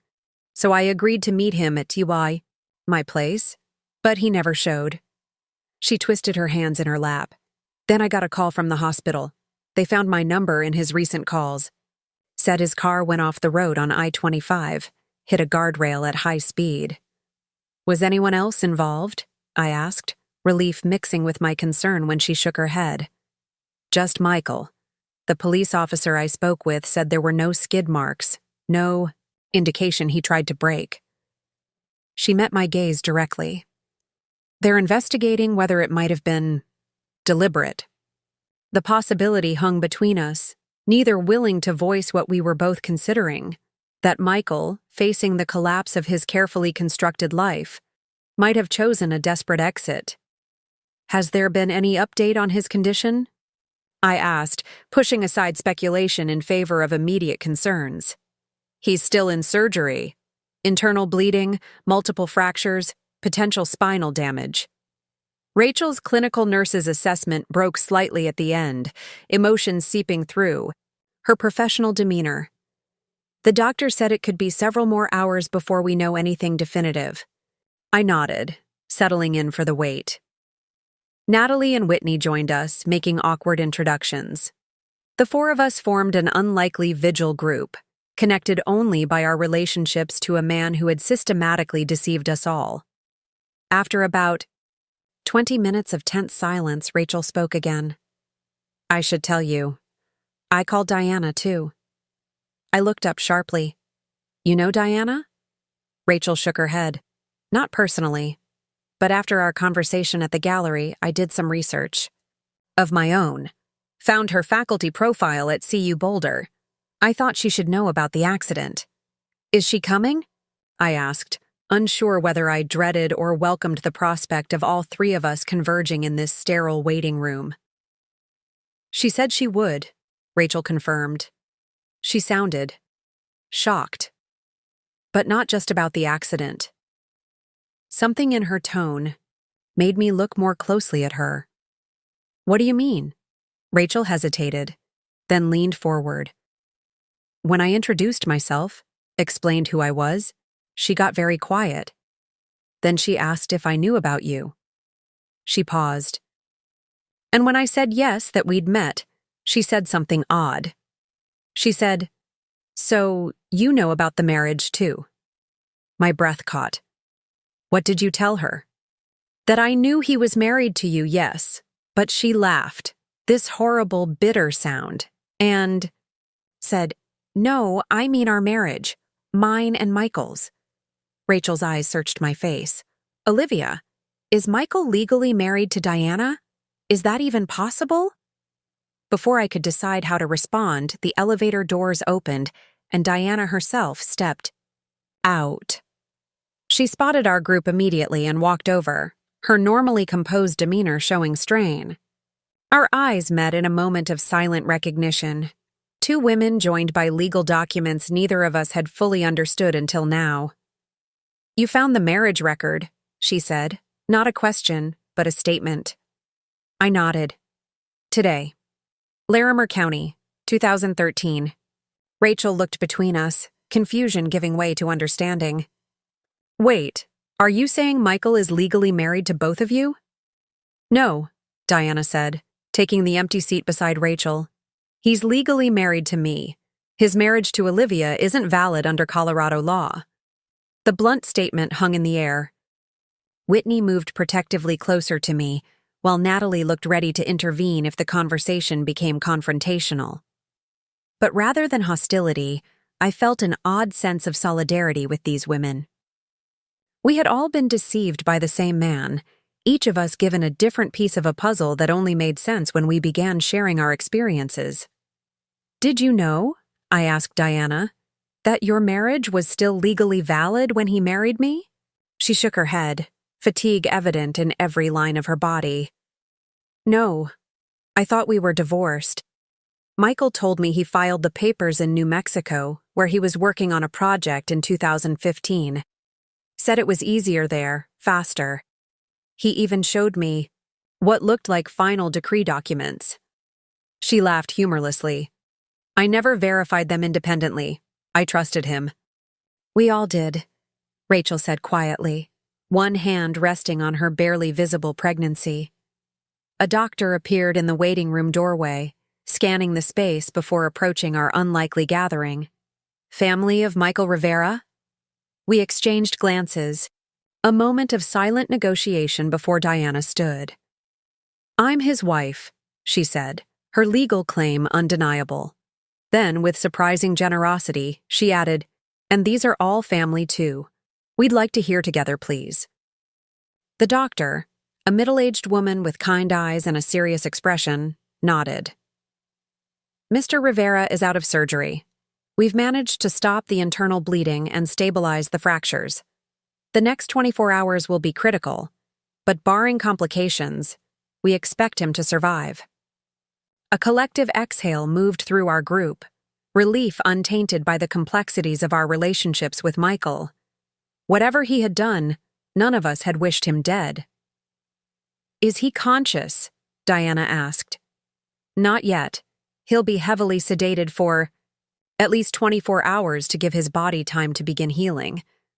I understand there may be complicated family dynamics here, the doctor added, her gaze moving between the three of us with perceptive understanding.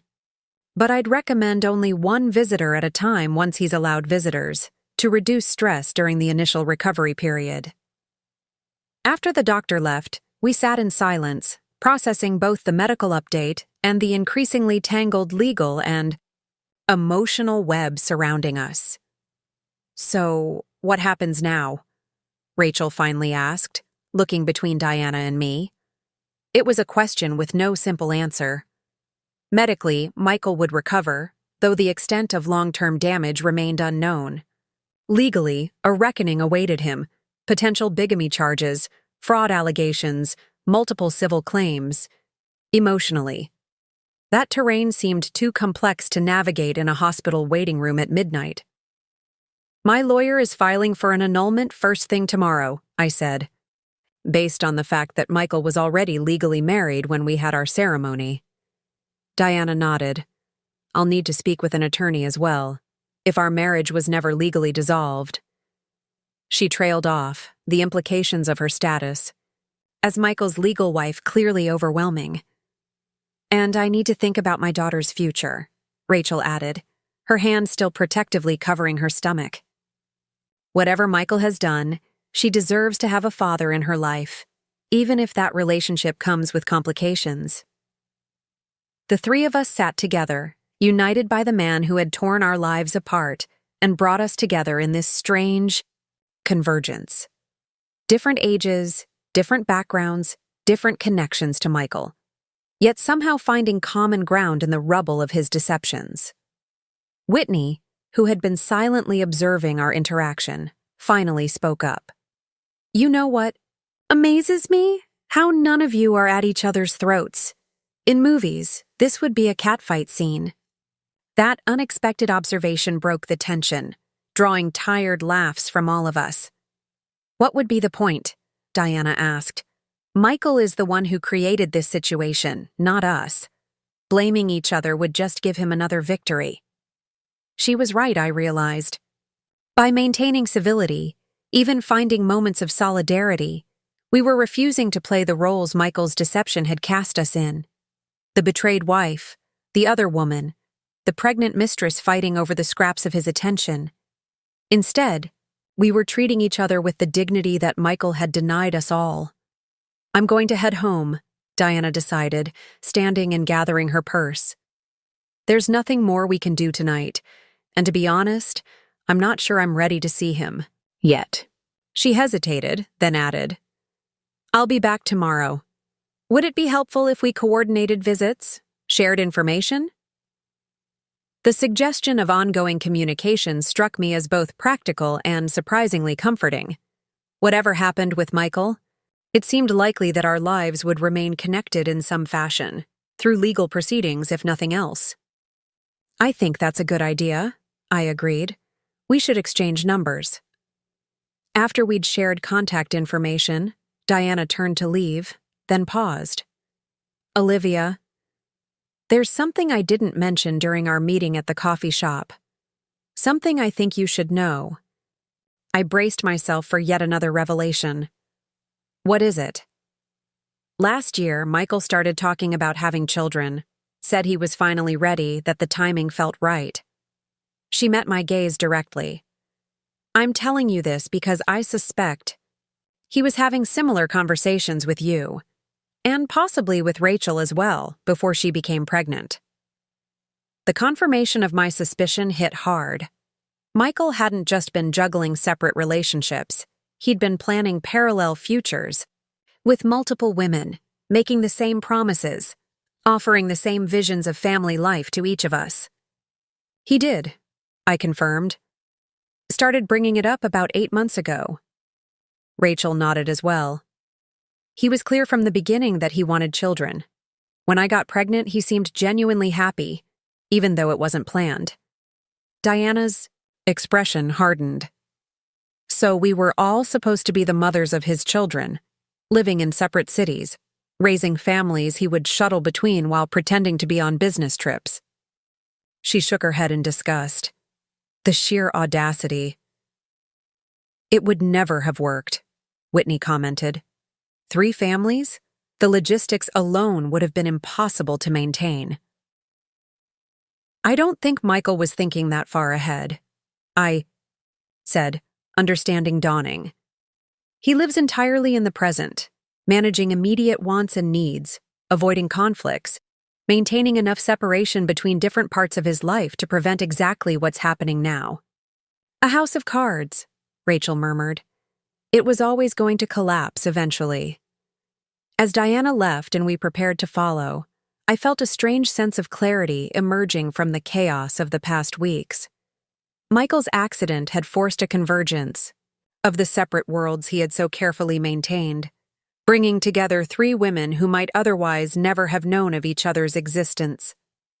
And in that convergence, painful as it was, lay the first steps toward truth, toward healing, toward reclaiming the narratives of our own lives from the man who had tried to write them for us. "Are you coming back tomorrow?"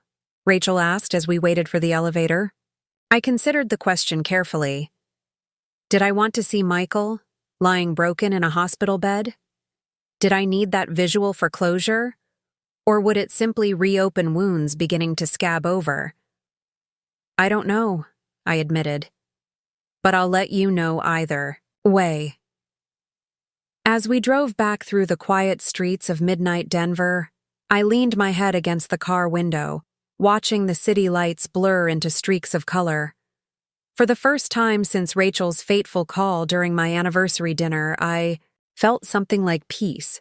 Not happiness, certainly, but a tentative acceptance of this new reality. Whatever happened with Michael, whether he recovered fully or faced lasting disabilities, whether he was prosecuted for bigamy or escaped criminal charges, whether he atoned for his deceptions or continued to deny responsibility, I knew that my own path forward was becoming clearer. It would not be the life I had planned. It would not be easy, but it would be genuine, built on truth rather than illusion. And after years of living in Michael's carefully constructed fiction, that authenticity felt like the most precious gift imaginable. The gallery was crowded for a Thursday evening, buzzing with conversation and the soft clink of champagne glasses. As Denver's art scene elite mingled around the new exhibition, contemporary female photographers documenting urban transformation, I found a quiet moment by the large windows overlooking the city lights. "Quite a turnout," Catherine said, appearing beside me with 2 fresh glasses of champagne. "Your curation choices are resonating. 4 pieces sold already." I accepted the glass with a grateful smile. It feels right, doesn't it? These women's perspectives on cities in transition, the destruction and renewal. Catherine studied me over the rim of her glass. Metaphorical, one might say. "One might," I acknowledged with a small smile. It had been exactly 1 year since the anniversary dinner that had changed everything. 1 year of unraveling lies, rebuilding truths, and finding my way forward through unfamiliar terrain. The journey had not been easy, but standing in the gallery that was now entirely mine, surrounded by art I had personally selected to tell stories of transformation, I felt the symmetry of the moment. Michael had survived the accident, though not without consequences. 3 months in rehabilitation for his spinal injury, followed by ongoing physical therapy.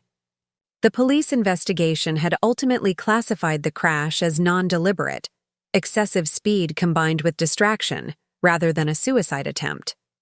Whether that was the truth, or simply what the evidence supported, I would never know for certain. The legal aftermath had been complex but conclusive. My marriage was annulled on grounds of Michael's existing legal marriage to Diana. The district attorney had initially pursued bigamy charges, but ultimately accepted a plea deal. Michael acknowledged his deception and paid significant fines, but avoided jail time, largely due to his medical condition. The financial untangling had been equally complicated. Despite Madeline's thorough investigation, we never found evidence of additional marriages beyond Diana. What we did discover was a labyrinth of accounts, investments, and property holdings that Michael had carefully segregated between his relationships. The settlement negotiations had been lengthy, but in the end, I received the gallery partnership I had helped build, while Diana retained the Boulder property. Rachel, through separate negotiations, secured child support and medical coverage for her daughter, born healthy and perfect 4 months ago. "There's someone here to see you," Catherine said, interrupting my reflections. "By the entrance." I turned to see Diana standing near the gallery doors, looking elegant in a simple black dress, her dark hair now cut into a stylish bob. I hadn't seen her in person since the final court proceedings 6 months ago, though we had maintained sporadic text communication. "Excuse me," I said to Catherine, making my way through the crowd. Diana smiled as I approached. "Olivia, the exhibition is stunning. Congratulations." "Thank you for coming," I replied, genuinely pleased to see her. Our relationship had evolved into something neither of us could have predicted. Not friendship exactly, but a mutual respect forged in shared experience. "How's Boulder?" "Good. Different. I've taken a sabbatical next semester, going to teach a course in Madrid for 6 months." Her eyes sparkled with enthusiasm. A clean break, new perspectives. I nodded, understanding completely the appeal of reinvention. "That sounds perfect." "And you?" she asked, gesturing around the gallery. "This place is thriving under your sole direction." "It's been therapeutic," I admitted, focusing on female artists, giving voice to different perspectives. It feels authentic in a way my life wasn't for a long time. A comfortable silence settled between us, both aware of the unspoken presence that had brought us together. "Have you seen him?" I finally asked, the question I had been holding back.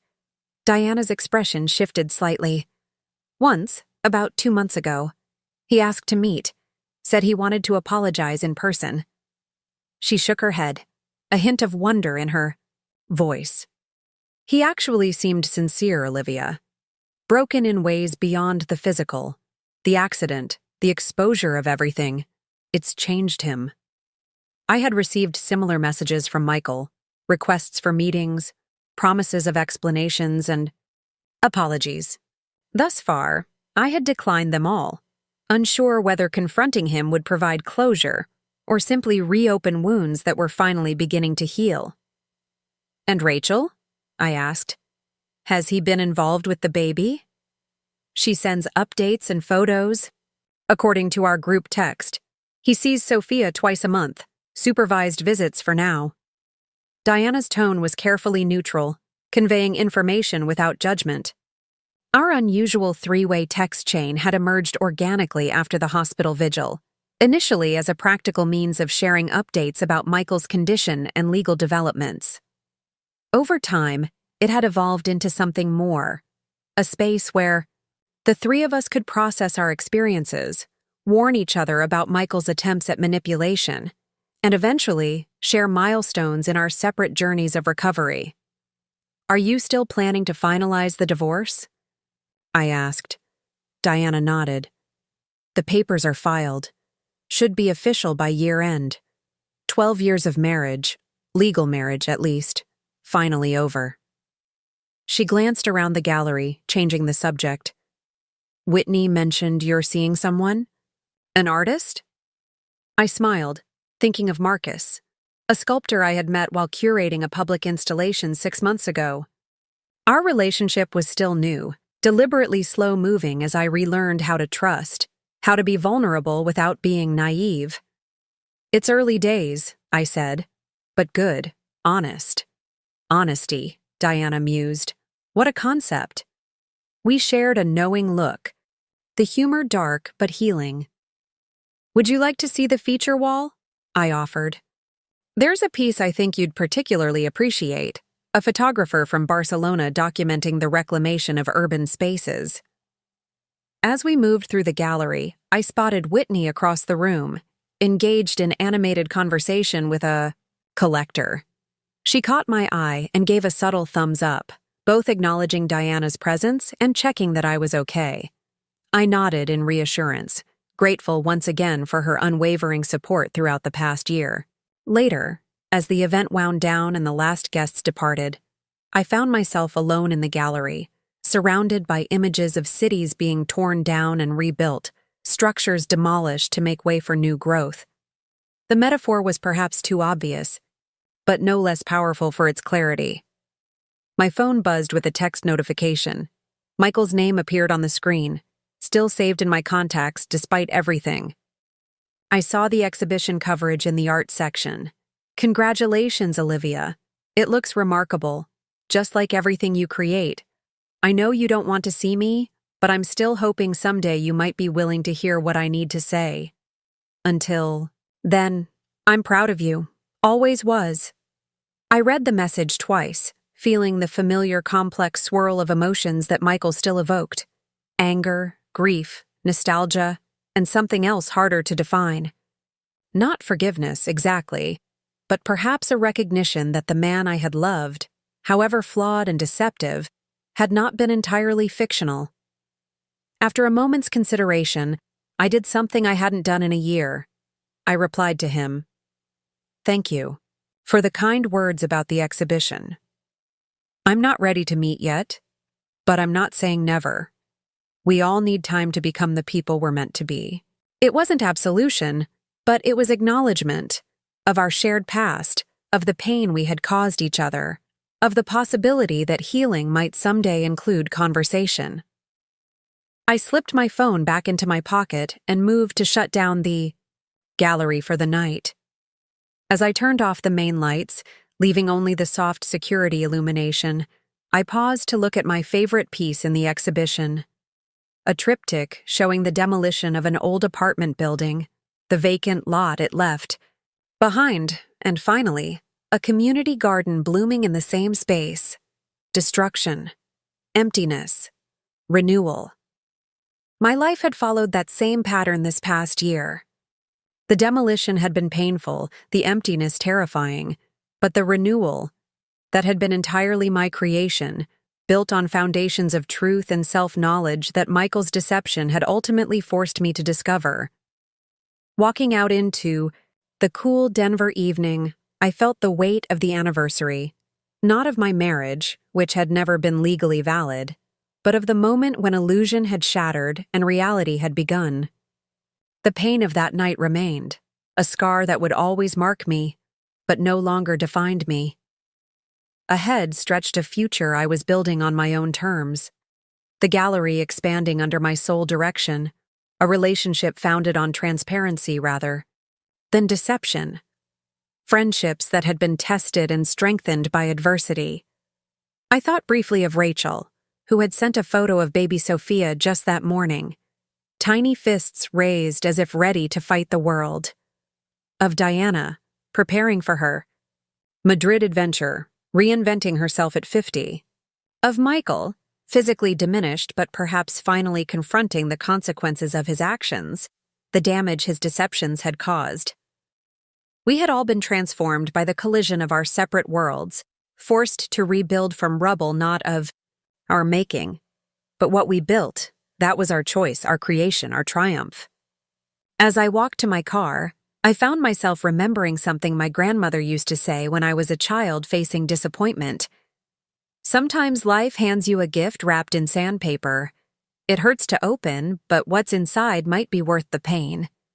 The unwrapping had indeed been painful. The discovery of Michael's deception, the unraveling of what I had believed to be my life, the public humiliation of annulment proceedings and media coverage. But what had emerged from that painful process was a woman I might never have become otherwise, stronger, more authentic, unwilling to accept comfortable fictions in place of uncomfortable truths. That night, as I drove back to my new apartment, a light-filled space filled with art and books and no remnants of my life with Michael, I felt something that had been absent for too long: peace. Not the false peace of willful ignorance that had characterized my marriage, but the hard-won tranquility that comes from facing reality, surviving its harshness, and building something beautiful from its lessons. My husband's mistress had called during our anniversary dinner with a devastating truth. He promised to leave you tonight. The promise had been broken. The leaving had been mine instead, and the life that had ended that night had given way to something unexpected but infinitely more authentic. As anniversaries went, it was worth commemorating, not the beginning of a marriage, but the beginning of freedom. Not the celebration of a union, but the celebration of discovery. Not a milestone of time spent with another, but a marker of the moment I had begun to truly find myself.